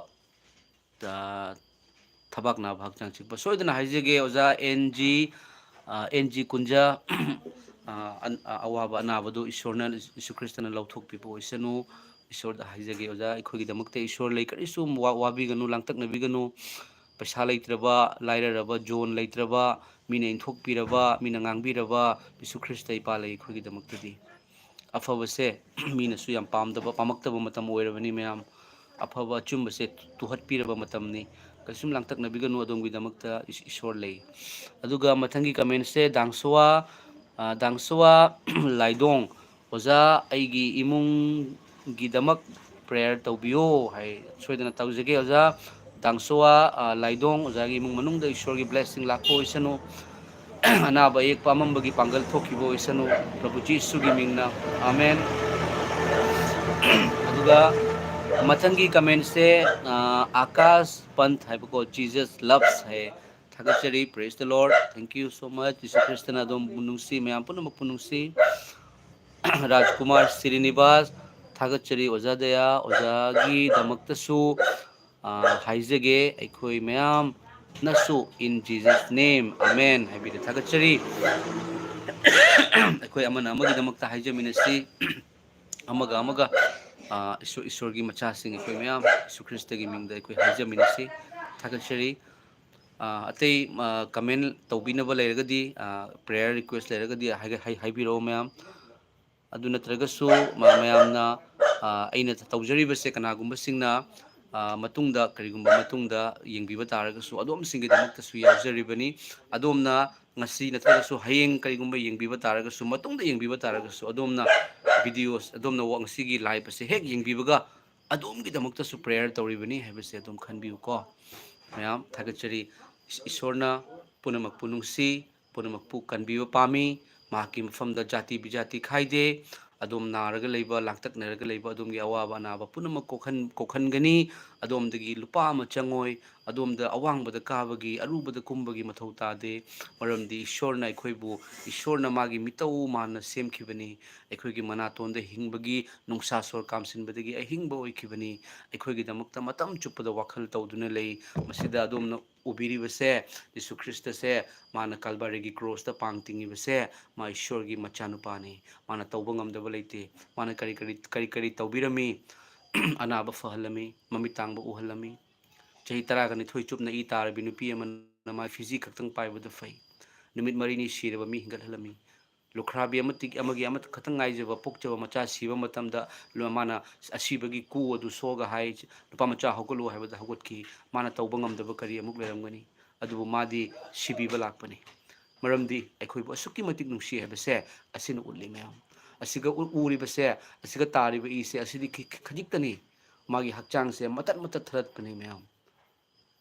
ꯑꯗꯨꯒ ꯃꯥꯅ ꯁꯨꯃꯥꯏꯅ ꯇꯧꯔꯒ ꯊꯥꯡꯒꯠꯂꯛꯄ ꯃꯇꯝꯗ ꯃꯥꯅ ꯏꯄꯥ ꯃꯈꯣꯏꯒꯤ ꯃꯔꯥꯜ ꯀꯣꯛꯄꯤꯌꯨ ꯃꯈꯣꯏꯅ ꯑꯩꯉꯣꯟꯗ ꯇꯧꯔꯤꯁꯦ ꯌꯣꯠꯄꯤ ꯌꯩꯔꯤꯁꯦ ꯑꯩꯉꯣꯟꯗ ꯁꯤꯒ ꯌꯣꯠꯄꯤ ꯌꯩꯔꯤꯁꯦ ꯑꯩ ꯀꯅꯥꯅꯣ ꯈꯪꯗꯕꯒꯤꯅꯤ ꯑꯩꯁꯦ ꯅꯍꯥꯛꯀꯤ ꯅꯆꯥꯅꯨꯄꯥꯅꯤ ꯑꯩꯁꯦ ꯑꯩꯕꯨ ꯎꯕ ꯃꯥꯅ ꯑꯩꯕꯨ ꯊꯥꯔꯛꯄ ꯏꯄꯥꯕꯨꯁꯨ ꯎꯔꯦ ꯍꯥꯏꯕ ꯈꯪꯗꯕꯒꯤꯅꯤ ꯑꯩꯁꯦ ꯏꯄꯥꯅꯤ ꯑꯩꯁꯦ ꯃꯄꯥꯁꯨ ꯃꯆꯥꯁꯨ ꯊꯋꯥꯏ ꯑꯁꯦꯡꯕꯁꯨ ꯑꯍꯨꯝꯃꯛꯅꯤ ꯍꯥꯏꯕ ꯈꯪꯗꯕꯒꯤꯅꯤ ꯏꯄꯥ ꯏꯁꯣꯔ ꯃꯈꯣꯏꯕꯨ ꯉꯥꯛꯄꯤꯌꯨ ꯀꯔꯤꯒꯤꯗꯃꯛꯇꯅꯣ ꯃꯤꯑꯣꯏꯕ ꯑꯩꯈꯣꯏ ꯁꯣꯜꯂꯤ ꯏꯆꯤꯜ ꯏꯅꯥꯎ ꯏꯆꯦ ꯏꯃꯥ ꯄꯥꯕꯨꯡꯁꯤꯡ ꯑꯩꯈꯣꯏ ꯃꯄꯨꯡ ꯐꯥꯗꯦ ꯇꯥꯏꯕꯪ ꯄꯥꯟꯕꯗ ꯃꯤꯑꯣꯏ ꯑꯃꯠꯇꯁꯨ ꯃꯄꯨꯡ ꯐꯥꯕ ꯌꯥꯎꯗꯦ ꯑꯦꯛꯁꯦꯞ ꯖꯤꯖꯁ ꯈ꯭ꯔꯥꯏꯁ ꯅꯠꯇꯅ ꯌꯤꯁꯨ ꯈ꯭ꯔꯤꯁꯇ ꯅꯠꯇꯅ ꯃꯄꯨꯡ ꯐꯥꯕ ꯑꯃꯠꯇ ꯌꯥꯎꯗꯦ ꯃꯤꯑꯣꯏꯕꯁꯤ ꯑꯁꯣꯟꯕꯅ ꯊꯜꯂꯤ ꯁꯣꯏꯗꯕ ꯉꯝꯗꯦ ꯂꯥꯟꯗꯕ ꯉꯝꯗꯦ ꯑꯗꯨꯕꯨ ꯀꯅꯥꯅ ꯈꯪꯉꯤ ꯏꯁꯣꯔꯅ ꯈꯪꯉꯤꯕ ꯃꯌꯥꯝ ꯑꯗꯨꯅ ꯌꯤꯁꯨ ꯈ꯭ꯔꯤꯁꯇꯅ ꯑꯗꯣꯝꯕꯨ ꯅꯨꯡꯁꯤ ꯁꯣꯏꯗꯅ ꯑꯗꯣꯝꯒꯤ ꯑꯋꯥꯕ ꯑꯅꯥꯕ ꯀꯣꯛꯀꯅꯤ ꯍꯥꯏꯕ ꯑꯗꯣꯝ ꯈꯟꯕꯤꯌꯨ ꯈꯪꯕꯤꯌꯨꯀꯣ ꯃꯌꯥꯝ ꯀꯃꯦꯟꯁꯦ ꯃꯌꯥꯝ ꯑꯗꯨꯒ ꯕ꯭ꯔꯗꯔ ꯑꯩꯒꯤ ꯃꯤꯡ ꯃꯊꯪꯒꯤ ꯀꯃꯦꯟꯁꯦ ꯃꯌꯥꯝ ꯀꯃꯦꯟ ꯈꯔꯗꯪ ꯄꯥꯊꯣꯛꯆꯔꯛꯀꯦ ꯃꯌꯥꯝ ꯄꯨꯝꯅꯃꯛꯀꯤꯗꯃꯛꯇ ꯍꯥꯏꯖꯒꯗꯧꯕꯅꯤ ꯃꯊꯪꯒꯤ ꯀꯃꯦꯟꯁꯦ ꯕꯤꯖꯦ ꯂꯥꯏ ꯍꯥꯏꯕꯀꯣ ꯕ꯭ꯔꯗꯔ ꯑꯩꯒꯤ ꯃꯤꯡ ꯑꯕꯤꯅꯥꯁ ꯀꯧꯏ ꯑꯩꯁꯦ ꯃꯤꯅ ꯄꯣꯠꯁꯦꯝ ꯇꯧꯗꯨꯅ ꯌꯥꯝ ꯋꯥꯅ ꯂꯩꯔꯦ ꯑꯩꯒꯤꯁꯨ ꯍꯥꯏꯖꯕꯗ ꯌꯥꯎꯕꯤꯌꯨ ꯄ꯭ꯔꯦꯌꯔ ꯍꯥꯞꯄꯤꯌꯨ ꯕ꯭ꯔꯗꯔꯕꯨ ꯊꯥꯒꯠꯆꯔꯤ ꯁꯣꯏꯗꯅ ꯍꯥꯏꯖꯒꯦ ꯑꯗꯣꯝꯗ ꯀꯅꯥꯒꯨꯝꯕꯅ ꯍꯩꯀꯥꯞ ꯖꯩꯀꯥꯞ ꯇꯧꯔꯝꯕ ꯇꯥꯔꯒꯗꯤ ꯑꯗꯣꯝ ꯖꯤꯁꯨ ꯈ꯭ꯔꯤꯁꯇ ꯏꯄꯥꯗ ꯉꯁꯤ ꯁꯤꯟꯅꯒꯦ ꯑꯩ ꯖꯤꯁꯨ ꯈ꯭ꯔꯤꯁꯇ ꯏꯄꯥꯗ ꯁꯤꯟꯅꯒꯦ ꯑꯍꯤꯡꯕ ꯏꯁꯣꯔꯗ ꯁꯤꯟꯅꯒꯦ ꯑꯍꯤꯡꯕ ꯏꯁꯣꯔꯒꯤ ꯈꯨꯠꯇ ꯇꯥꯕ ꯑꯀꯤꯕꯒꯤ ꯃꯁꯛꯅꯤ ꯌꯦꯡꯕꯤꯌꯨ ꯑꯗꯣꯝꯗ ꯊꯕꯛ ꯇꯧꯁꯤꯜꯂꯤꯕ ꯃꯥꯕꯨꯁꯨ ꯀꯟꯕꯤꯕ ꯑꯣꯏꯁꯅꯨ ꯏꯁꯣꯔꯅꯗꯤ ꯄꯨꯝꯅꯃꯛ ꯀꯟꯕꯤ ꯑꯗꯨꯒ ꯑꯗꯣꯝꯒꯤ ꯅꯨꯡꯗꯒꯤ ꯐꯠꯇꯕ ꯄꯨꯝꯅꯃꯛ ꯊꯣꯛꯈꯤꯕ ꯑꯣꯏꯁꯅꯨ ꯇꯥꯟꯊꯣꯛꯈ꯭ꯔꯕꯅꯤꯁꯦ ꯑꯁꯤꯒꯅꯤ ꯑꯩꯈꯣꯏꯒꯤ ꯁꯜꯚꯦꯁꯟ ꯁꯤꯒꯅꯤ ꯂꯣꯏꯔꯤꯁꯦ ꯀ꯭ꯔꯣꯁꯇ ꯃꯥꯅ ꯄꯥꯡ ꯇꯤꯡꯕꯁꯤꯗ ꯑꯁꯦꯡꯕ ꯅꯤꯡꯅ ꯁꯪꯒꯤ ꯃꯥꯏꯈꯟ ꯄꯤꯗꯣ ꯃꯊꯛꯇꯒꯤ ꯃꯈꯥ ꯇꯪꯈꯥꯏ ꯇꯥꯅ ꯁꯦꯒꯥꯏꯕꯅꯤ ꯃꯤꯡꯂꯦꯟ ꯄꯨꯝꯅꯃꯛꯀꯤ ꯃꯊꯛꯇ ꯂꯩꯕ ꯃꯤꯡꯂꯦꯟ ꯖꯤꯁꯨ ꯈ꯭ꯔꯤꯁꯇ ꯖꯤꯖꯁ ꯈ꯭ꯔꯥꯏꯁ ꯑꯗꯨꯝ ꯂꯥꯡꯇꯛꯅꯕꯤꯒꯅꯨ ꯃꯌꯥꯝ ꯂꯥꯡꯇꯛꯅꯕꯤꯒꯅꯨ ꯑꯗꯨꯒ ꯊꯣꯛꯆꯣꯝ ꯏꯕꯣꯇꯣꯝꯕꯤ ꯑꯃꯦꯟ ꯍꯥꯏꯗꯨꯅ ꯍꯥꯏꯕꯤꯔꯛꯏ ꯑꯗꯨꯒ ꯃꯊꯪꯒꯤ ꯀꯃꯦꯟꯁꯦ ꯏꯁꯥꯏꯄꯣꯝ ꯑꯣꯖꯥ ꯑꯩ ꯀꯦꯁꯣꯔ ꯑꯣꯖꯥ ꯑꯩ ꯀꯦꯁꯣꯔꯒꯤꯗꯃꯛꯇ ꯍꯥꯏꯖꯕꯤꯍꯟꯕꯁꯦ ꯉꯁꯤ ꯐꯣꯟꯗꯧꯕꯗꯨꯅꯤ ꯉꯁꯤ ꯐꯣꯟ ꯇꯧꯔꯛꯄꯗꯨꯅꯤ ꯊꯥꯒꯠꯆꯔꯤ ꯑꯩ ꯍꯥꯏꯖꯔꯛꯀꯦ ꯔꯦꯛꯁ ꯔꯣꯍꯟ ꯑꯣꯟ ꯔꯣꯀꯤ ꯑꯃꯦꯟ ꯍꯥꯏꯕꯤꯔꯛꯏ ꯊꯥꯒꯠꯆꯔꯤ ꯑꯗꯨꯒ ꯃꯊꯪꯗꯁꯨ ꯍꯥꯂꯦꯂꯨꯌꯥ ꯍꯥꯏꯗꯨꯅ ꯍꯥꯏꯕꯤꯔꯛꯏ ꯃꯊꯪꯗ ꯃꯊꯪꯒꯤ ꯀꯃꯦꯟꯁꯦ ꯃꯌꯥꯝ ꯃꯅꯣꯟꯂꯨꯡ ꯆꯨꯋꯥꯡ ꯑꯃꯦꯟ ꯍꯥꯏꯗꯨꯅ ꯍꯥꯏꯕꯤꯔꯛꯏ ꯑꯃꯦꯟ ꯄ꯭ꯔꯦꯖ ꯗ ꯂꯣꯔꯗ ꯃꯅꯣꯟꯂꯨꯡ ꯆꯨꯋꯥꯡ ꯑꯗꯨꯒ ꯃꯊꯪꯗ ꯔꯣꯅꯤꯕꯂꯥ ꯂꯧꯔꯦꯝꯕꯝ ꯍꯥꯂꯦꯂꯨꯌꯥ ꯍꯥꯏꯗꯨꯅ ꯍꯥꯏꯕꯤꯔꯛꯏ ꯍꯥꯂꯦꯂꯨꯌꯥ ꯌꯥꯝ ꯊꯥꯒꯠꯆꯔꯤ ꯏꯁꯣꯔꯅ ꯑꯗꯣꯝꯒꯤ ꯑꯋꯥꯕ ꯑꯅꯥꯕ ꯄꯨꯝꯅꯃꯛ ꯀꯣꯛꯆꯕꯒꯤ ꯃꯇꯝ ꯌꯧꯔꯛꯑꯦ ꯍꯥꯏꯗꯨꯅ ꯑꯗꯨꯝ ꯈꯟꯕꯤꯌꯨ ꯑꯩꯗꯤ ꯀꯅꯥꯁꯨ ꯅꯠꯆꯗꯦ ꯃꯌꯥꯝ ꯑꯩ ꯈ꯭ꯋꯥꯏꯗꯒꯤ ꯄꯪꯕ ꯈ꯭ꯋꯥꯏꯗꯒꯤ ꯁꯣꯟꯕ ꯃꯇꯤꯛ ꯆꯥꯗꯕꯅꯤ ꯑꯩꯗꯤ ꯃꯃꯥꯡꯉꯩꯒꯤ ꯃꯇꯝꯗ ꯑꯦꯜꯕꯥꯝ ꯀꯨꯝꯗꯨꯅ ꯚꯤꯗꯤꯑꯣ ꯀꯨꯝꯗꯨꯅ ꯗꯥꯟꯁ ꯇꯧꯗꯨꯅ ꯏꯁꯩ ꯁꯛꯇꯨꯅ ꯂꯩꯔꯝꯕ ꯑꯩꯒꯤ ꯄꯨꯟꯁꯤꯅꯤ ꯃꯌꯥꯝ ꯑꯗꯨꯕꯨ ꯏꯄꯥꯒꯤ ꯊꯧꯔꯥꯡꯗꯤ ꯇꯣꯉꯥꯜꯂꯤ ꯏꯄꯥꯅ ꯑꯩꯕꯨ ꯏꯃꯥꯒꯤ ꯄꯨꯛꯅꯨꯡꯗ ꯂꯩꯔꯤꯉꯩꯗꯒꯤ ꯈꯟꯗꯣꯛꯄꯤꯔꯛꯄꯒꯤ ꯃꯔꯝꯅ ꯉꯁꯤ ꯏꯄꯥꯅ ꯏꯄꯥꯒꯤ ꯂꯝꯕꯤꯗ ꯄꯨꯕꯤꯔꯛꯂꯤꯕꯅꯤ ꯑꯩꯒꯤ ꯈꯪꯕ ꯍꯩꯕ ꯁꯤꯡꯕ ꯑꯃꯠꯇ ꯂꯩꯖꯗꯦ ꯑꯩꯗꯤ ꯖꯤꯔꯣꯅꯤ ꯈ꯭ꯋꯥꯏꯗꯒꯤ ꯍꯦꯟꯅ ꯇꯣꯜꯂꯤ ꯃꯌꯥꯝꯒꯤꯗꯃꯛꯇ ꯏꯁꯣꯔꯗ ꯍꯥꯏꯖꯕ ꯑꯗꯨꯒ ꯏꯄꯥꯅ ꯑꯩꯉꯣꯟꯗ ꯎꯠꯄꯤꯕ ꯃꯤꯔꯦꯀꯜꯁꯤꯡ ꯏꯄꯥ ꯀꯅꯥꯅꯣ ꯍꯥꯏꯕꯁꯦ ꯐꯣꯡꯗꯣꯛꯆꯕꯁꯦ ꯃꯌꯥꯝ ꯑꯩꯒꯤ ꯉꯁꯤꯗꯤ ꯊꯕꯛ ꯑꯣꯏꯅ ꯏꯄꯥꯅ ꯁꯤꯟꯅꯕꯤꯔꯦ ꯊꯥꯒꯠꯆꯔꯤ ꯃꯊꯪꯗ ꯀꯦ ꯑꯦꯁ ꯄꯤꯟ ꯍꯥꯏꯕꯀꯣ ꯑꯩꯒꯤ ꯍꯁꯕꯦꯟꯒꯤꯗꯃꯛꯇ ꯄ꯭ꯔꯦꯌꯔ ꯇꯧꯕꯤꯌꯨꯀꯣ ꯑꯩꯒꯤ ꯅꯤꯄꯥ ꯃꯤꯅ ꯄꯣꯠꯁꯦꯝ ꯇꯧꯔꯛꯈ꯭ꯔꯦ ꯄ꯭ꯔꯦꯌꯔ ꯇꯧꯕꯤꯌꯨꯀꯣ ꯑꯃꯦꯟ ꯍꯥꯏꯕꯤꯔꯛꯏ ꯑꯃꯦꯟ ꯃꯤꯅ ꯄꯣꯠꯁꯦꯝ ꯇꯧꯕꯁꯦ ꯌꯥꯝꯅ ꯇꯧꯅꯩ ꯃꯌꯥꯝ ꯅꯠꯇ꯭ꯔꯒ ꯌꯥꯝ ꯇꯥꯏ ꯌꯦꯡꯕꯤꯌꯨ ꯃꯌꯥꯝ ꯃꯤ ꯑꯃꯅ ꯃꯤ ꯑꯃꯕꯨ ꯃꯥꯡꯍꯟꯅꯕ ꯍꯣꯠꯅꯕ ꯑꯗꯨꯕꯨ ꯃꯈꯣꯏꯁꯨ ꯏꯁꯣꯔ ꯈꯨꯔꯝꯃꯤꯗꯤ ꯑꯗꯨꯝ ꯍꯥꯏꯒꯅꯤ ꯑꯗꯨꯕꯨ ꯃꯤ ꯑꯃꯅ ꯏꯁꯣꯔꯕꯨ ꯈꯨꯔꯝꯃꯒ ꯀꯅꯥꯒꯨꯝꯕ ꯑꯃꯕꯨ ꯅꯤꯡꯖꯔꯒ ꯁꯦꯝꯕꯤꯔꯛꯄ ꯃꯄꯨꯅꯤ ꯍꯥꯏꯅ ꯈꯨꯔꯝꯃꯒ ꯃꯤꯕꯨ ꯃꯥꯡꯍꯟꯕ ꯌꯥꯕ꯭ꯔꯥ ꯌꯥꯗꯦ ꯃꯌꯥꯝ ꯀꯣ ꯑꯗꯨ ꯖꯤꯁꯨ ꯈ꯭ꯔꯤꯁꯇꯒꯤ ꯅꯨꯡꯁꯤꯕ ꯑꯆꯨꯝꯕꯁꯦ ꯄꯨꯝꯅꯃꯛꯀꯤ ꯅꯨꯡꯗ ꯂꯩꯕ ꯇꯥꯔꯒꯗꯤ ꯉꯁꯤ ꯂꯥꯟ ꯑꯝꯇ ꯁꯣꯛꯅꯔꯣꯏ ꯃꯤ ꯑꯝꯇ ꯐꯨꯅꯔꯣꯏ ꯃꯌꯥꯝ ꯖꯤꯁꯨ ꯈ꯭ꯔꯤꯁꯇꯗ ꯊꯕꯛ ꯇꯧꯁꯜꯂꯨ ꯍꯥꯏꯅ ꯄ꯭ꯔꯦꯌꯔ ꯇꯧꯔꯗꯤ ꯍꯥꯏꯕ ꯃꯥꯗꯣ ꯃꯇꯨꯝꯅ ꯃꯥꯡꯒꯅꯤ ꯏꯁꯣꯔꯗꯤ ꯑꯐꯕꯅꯤ ꯃꯥꯗꯤ ꯃꯇꯝ ꯆꯨꯞꯄꯗ ꯑꯐꯕꯇ ꯑꯣꯏꯔꯒ ꯂꯩ ꯃꯌꯥꯝ ꯑꯗꯨꯒ ꯃꯊꯪꯗ ꯁꯨꯁꯅꯥ ꯃꯔꯤꯡ ꯍꯥꯂꯦꯂꯨꯌꯥ ꯍꯥꯏꯕꯤꯔꯦ ꯊꯥꯒꯠꯆꯔꯤ ꯍꯥꯂꯦꯂꯨꯌꯥ ꯀꯦ S pen press the ꯂꯣꯔꯗ Jesus Christ amen ꯍꯥꯏꯕꯤꯔꯦ ꯊꯥꯒꯠꯆꯔꯤ ꯀꯦ ꯑꯦꯁ ꯄꯤꯟ ꯏꯟꯗꯤꯔꯥ ꯑꯣꯖꯥ ꯑꯩꯒꯤꯗꯃꯛ ꯀ꯭ꯔꯣꯁ ꯄꯤꯕꯤꯔꯒ ꯄ꯭ꯔꯦꯌꯔ ꯀ꯭ꯔꯣꯁ ꯄꯥꯏꯕꯤꯔꯒ ꯄ꯭ꯔꯦꯌꯔ ꯇꯧꯕꯤꯌꯣ ꯑꯩꯒꯤ ꯋꯥꯈꯜ ꯑꯀꯤꯕ ꯄꯤꯁꯤꯟ ꯑꯩꯒꯤ ꯑꯋꯥꯕ ꯑꯀꯤꯕ ꯄꯤꯁꯤꯟꯕꯤꯌꯣ ꯍꯥꯏ ꯍꯥꯂꯦꯂꯨꯌꯥ ꯑꯃꯦꯟ ꯑꯩ ꯏꯟꯗꯤꯔꯥ ꯀꯧꯖꯩ ꯑꯩꯒꯤ ꯑꯋꯥꯕ ꯑꯀꯤꯕ ꯖꯤꯁꯨ ꯈ꯭ꯔꯤꯁꯇꯗ ꯄꯤꯁꯟꯕꯤꯌꯨ ꯍꯥꯏꯕꯅꯤ ꯊꯥꯒꯠꯆꯔꯤ ꯄꯤꯁꯟꯖꯒꯦ ꯑꯗꯣꯝꯒꯤ ꯏꯟꯗꯤꯔꯥ ꯖꯤꯁꯨ ꯈ꯭ꯔꯤꯁꯇ ꯏꯄꯥꯅ ꯑꯗꯣꯝꯕꯨ ꯌꯥꯝ ꯅꯨꯡꯁꯤ ꯏꯄꯥꯅ ꯑꯗꯣꯝꯕꯨ ꯅꯨꯡꯁꯤ ꯀꯔꯤꯁꯨ ꯂꯥꯡꯇꯛꯅꯕꯤꯒꯅꯨ ꯁꯦ ꯑꯗꯣꯝꯒꯤꯗꯃꯛꯇ ꯂꯣꯏꯈ꯭ꯔꯕꯅꯤ ꯑꯗꯣꯝ ꯂꯥꯡꯇꯛꯅ ꯃꯇꯝ ꯆꯨꯞꯄꯗ ꯊꯥꯗꯣꯛꯀꯅꯨꯀꯣ ꯃꯇꯝ ꯆꯨꯞꯄꯗ ꯁꯩꯇꯥꯟꯅ ꯗꯤꯌꯥꯕꯣꯜꯅ ꯑꯗꯣꯝꯕꯨ ꯅꯣꯔꯣꯛꯇ ꯄꯨꯊꯅꯕꯒꯤ ꯑꯩꯈꯣꯏꯕꯨ ꯍꯦꯜꯒꯤꯗꯃꯛꯇ ꯖꯤꯁꯨ ꯈ꯭ꯔꯤꯁꯇꯕꯨ ꯊꯥꯗꯣꯛꯅꯕꯒꯤ ꯖꯤꯁꯨ ꯈ꯭ꯔꯤꯁꯇꯒꯤ ꯃꯤ ꯎꯍꯜꯂꯒ ꯑꯃ ꯇꯧꯍꯜꯂꯒ ꯍꯣꯠꯅꯔꯤꯕꯅꯤ ꯊꯕꯛ ꯀꯟꯅ ꯁꯨꯏ ꯑꯗꯨꯕꯨ ꯖꯤꯁꯨ ꯈ꯭ꯔꯤꯁꯇ ꯑꯐꯕ ꯌꯥꯎꯁꯤꯟꯕꯅꯤ ꯑꯗꯣꯝꯕꯨ ꯀꯩꯗꯧꯉꯩꯗ ꯊꯥꯗꯣꯛꯑꯣꯏ ꯍꯥꯏꯕ ꯃꯄꯨꯁꯦ ꯍꯤꯔꯝ ꯄꯨꯝꯅꯃꯛꯇ ꯑꯗꯣꯝꯅ ꯀꯥꯎꯕꯤꯒꯅꯨꯀꯣ ꯊꯥꯒꯠꯄꯤꯌꯨ ꯑꯗꯨꯒ ꯃꯊꯪꯁꯦ ꯃꯤꯅꯥ ꯈꯦꯇ꯭ꯔꯤꯃꯌꯨꯝ ꯑꯣꯖꯥ ꯑꯩꯒꯤ ꯃꯤꯠ ꯑꯅꯤꯒꯤ ꯉꯧꯗꯣꯡ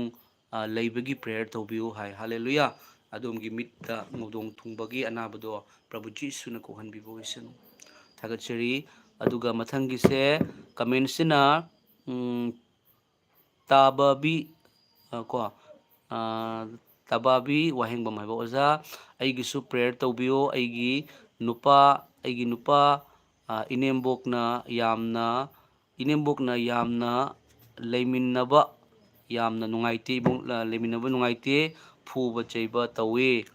ꯌꯥꯝꯅꯁꯨ ꯀꯤ ꯍꯥꯏ ꯑꯗꯣꯝ ꯂꯥꯡꯇꯛꯅꯕꯤꯒꯅꯨ ꯖꯤꯁꯨ ꯈ꯭ꯔꯤꯁꯇ ꯏꯄꯥꯕꯨ ꯊꯥꯖꯕ ꯊꯝꯕꯤꯌꯨ ꯀꯧꯕꯤꯌꯨ ꯏꯄꯥ ꯏꯁꯣꯔ ꯍꯥꯏꯅ ꯏꯄꯥ ꯅꯍꯥꯛꯅ ꯑꯩꯒꯤ ꯑꯋꯥꯕꯁꯤ ꯂꯧꯊꯣꯛꯄꯤꯌꯨ ꯍꯥꯏꯅ ꯑꯗꯣꯝꯁꯨ ꯍꯥꯏꯕꯤꯌꯨ ꯏꯄꯥꯅ ꯑꯗꯣꯝꯒꯤꯗꯃꯛꯇꯁꯨ ꯈꯥꯡꯈ꯭ꯔꯕꯅꯤ ꯆꯩꯅꯥꯁꯦ ꯀꯜꯚꯥꯔꯤꯒꯤ ꯀ꯭ꯔꯣꯁꯇ ꯏꯄꯥꯅ ꯑꯗꯣꯝꯕꯨ ꯀꯟꯕꯤꯕ ꯑꯣꯏꯁꯅꯨ ꯑꯗꯨꯒ ꯑꯗꯣꯝꯒꯤ ꯏꯃꯨꯡꯗ ꯏꯪꯊꯕ ꯄꯨꯕꯤꯔꯛꯄ ꯑꯣꯏꯁꯅꯨ ꯀꯦꯄꯦꯟ thank you Lord Jesus Christ amen ꯍꯥꯏꯕꯤꯔꯛꯏ ꯔꯣꯕꯔꯠꯁꯟ ꯋꯥꯏꯔꯣꯛꯄꯝ ꯑꯣꯖꯥ ꯍꯥꯂꯦꯂꯨꯌꯥꯒꯤ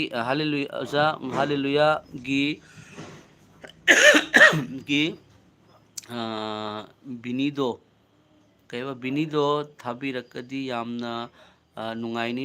ꯃꯤꯅꯤꯡ ꯍꯥꯏꯕ꯭ꯔꯥ ꯍꯥꯂꯦꯂꯨꯌꯥꯒꯤ ꯃꯤꯅꯤꯡ ꯍꯥꯏꯕꯗꯤ ꯍꯥꯂꯦꯂꯨꯌꯥꯒꯤ ꯃꯤꯅꯤꯡ ꯑꯣꯏꯔꯒꯗꯤ ꯏꯉꯝ ꯉꯝꯕ ꯏꯁꯣꯔꯕꯨ ꯊꯥꯒꯠꯆꯔꯤ ꯍꯥꯏꯕꯅꯤ ꯏꯉꯝ ꯉꯝꯕ ꯈ꯭ꯋꯥꯏꯗꯒꯤ ꯃꯊꯛꯇ ꯂꯩꯕ ꯏꯁꯣꯔ ꯍꯥꯏꯕ ꯏꯁꯣꯔꯗꯣ ꯃꯥꯗꯤ ꯏꯉꯝ ꯉꯝꯃꯤ ꯍꯥꯏꯔꯤꯕ ꯏꯁꯣꯔꯗꯨ ꯊꯥꯒꯠꯆꯔꯤ ꯍꯥꯏꯕꯅꯤ ꯑꯗꯨꯒ ꯀꯥꯡꯃꯩ ꯒꯣꯗ ꯏꯁ ꯒꯨꯗ ꯍꯥꯏꯕ all the time praise the Lord ꯌꯥꯝ ꯊꯥꯒꯠꯆꯔꯤ God is good all the time ꯏꯁꯣꯔꯗꯤ ꯃꯇꯝ ꯆꯨꯞꯄꯗ ꯑꯐꯕꯇ ꯑꯣꯏꯔꯒ ꯂꯩ ꯃꯊꯪꯒꯤ ꯀꯃꯦꯟꯁꯦ ꯑꯉꯣꯡ ꯄꯥꯡꯃꯩ ꯑꯩꯒꯤꯁꯨ ꯄ꯭ꯔꯦꯌꯔꯗ ꯈꯨꯔꯝꯕꯤꯌꯣ ꯒꯦꯁꯇꯤꯛ ꯇꯣꯟꯁꯤꯜ ꯌꯥꯝꯅ ꯅꯥꯗꯨꯅ ꯂꯩꯌꯦ ꯁꯣꯏꯗꯅ ꯍꯥꯏꯖꯒꯦ ꯑꯣꯖꯥ ꯑꯗꯣꯝꯒꯤ ꯑꯅꯥꯕ ꯁꯣꯏꯗꯅ ꯐꯍꯟꯕꯤꯒꯅꯤ ꯑꯣꯖꯥ ꯑꯉꯣꯡ ꯄꯥꯝꯃꯩ ꯑꯣꯖꯥꯒꯤ ꯑꯅꯥꯕ ꯑꯋꯥꯕ ꯄꯨꯝꯅꯃꯛ ꯖꯤꯁꯨ ꯈ꯭ꯔꯤꯁꯇꯅ ꯐꯍꯟꯕꯤꯕ ꯂꯧꯊꯣꯛꯄꯤꯕ ꯑꯣꯏꯁꯅꯨ ꯑꯣꯖꯥ ꯑꯗꯨꯒ ꯃꯊꯪꯁꯦ ꯏꯕꯦꯃꯨ ꯗꯦꯕꯤ ꯀꯣ ꯑꯩꯒꯤ ꯅꯨꯡꯁꯤꯔꯕ ꯏꯆꯥ ꯑꯃ ꯍꯧꯖꯤꯛ ꯍꯣꯁꯄꯤꯇꯥꯜꯗ ꯅꯥꯕꯗꯒꯤ ꯂꯩꯌꯦ ꯑꯗꯨꯒꯤꯗꯃꯛꯇ ꯍꯥꯏꯖꯕꯤꯌꯨ ꯅꯝꯕꯣꯜꯗꯒꯤꯅꯤ ꯁꯣꯏꯗꯅ ꯍꯥꯏꯖꯒꯦ ꯑꯦꯁ ꯑꯩꯆ 이베마 데비 이치 하이거더브라 이마 하이거더브라 아돔기 소이드나 하이제게 아돔기 자 누시베 이차도 양나 나바 파락포 이세노 이파 지슈기 ꯊꯧꯆꯥꯜꯗꯒꯤ 아멘 ꯑꯗꯨꯒ ꯔꯣꯕꯔꯠꯁꯟ ꯋꯥꯏꯔꯛꯄꯝ ꯑꯗꯨ ꯇꯥꯔꯒ ꯌꯥꯝꯅ ꯏꯪꯊꯩ ꯑꯣꯖꯥ ꯍꯥꯏꯗꯨꯅ ꯍꯥꯏꯕꯤꯔꯦ ꯍꯜꯂꯦꯂꯨꯌꯥ ꯍꯜꯂꯦꯂꯨꯌꯥ ꯍꯥꯏꯔꯤꯕ ꯋꯥꯍꯩꯁꯤ ꯌꯥꯝ ꯇꯣꯏ ꯇꯣꯏꯅ ꯍꯥꯏꯕꯤꯌꯨ ꯏꯁꯣꯔꯒꯤ ꯃꯃꯥꯡꯗ ꯂꯩꯕ ꯁ꯭ꯋꯔꯒꯗꯨꯠꯁꯤꯡꯅ ꯏꯁꯣꯔꯗ ꯍꯥꯏꯕ ꯋꯥꯍꯩꯅꯤ ꯍꯜꯂꯦꯂꯨꯌꯥ ꯍꯥꯏꯕꯁꯦ ꯑꯗꯨꯒ ꯃꯥꯏꯕꯝ ꯗꯦꯕꯦꯁ ꯄ꯭ꯔꯦꯁ ꯗ ꯂꯣꯔꯗ ꯑꯃꯦꯟ ꯍꯥꯏꯗꯨꯅ ꯍꯥꯏꯕꯤꯔꯦ ꯑꯃꯦꯟ ꯑꯃꯦꯟ ꯃꯌꯥꯝ ꯑꯩ ꯀꯃꯦꯟꯁꯦ ꯑꯗꯨꯝ ꯄꯥꯊꯣꯛꯆꯔꯒꯗꯤ ꯌꯥꯝꯅ ꯀꯨꯏ ꯆꯪꯒꯅꯤ ꯃꯌꯥꯝ ꯀꯣ ꯑꯩ ꯀꯃꯦꯟ ꯇꯧꯕꯤꯔꯛꯈꯤꯕ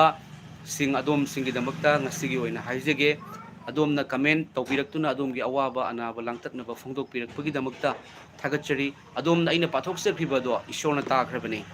ꯌꯦꯍꯣꯕꯥ ꯏꯄꯥꯅ ꯌꯤꯁꯨ ꯈ꯭ꯔꯤꯁꯇ ꯏꯄꯥꯅ ꯊꯋꯥꯏ ꯑꯁꯦꯡꯕ ꯏꯄꯥ ꯏꯁꯣꯔꯅ ꯇꯥꯈ꯭ꯔꯕꯅꯤ ꯑꯗꯣꯝꯒꯤ ꯑꯋꯥꯕ ꯀꯣꯛꯀꯅꯤ ꯑꯗꯣꯝ ꯀꯃꯦꯟ ꯇꯧꯕꯤꯕ ꯀꯥꯎꯕꯤꯔꯝꯒꯅꯨ ꯉꯁꯤ ꯅꯠꯇꯦ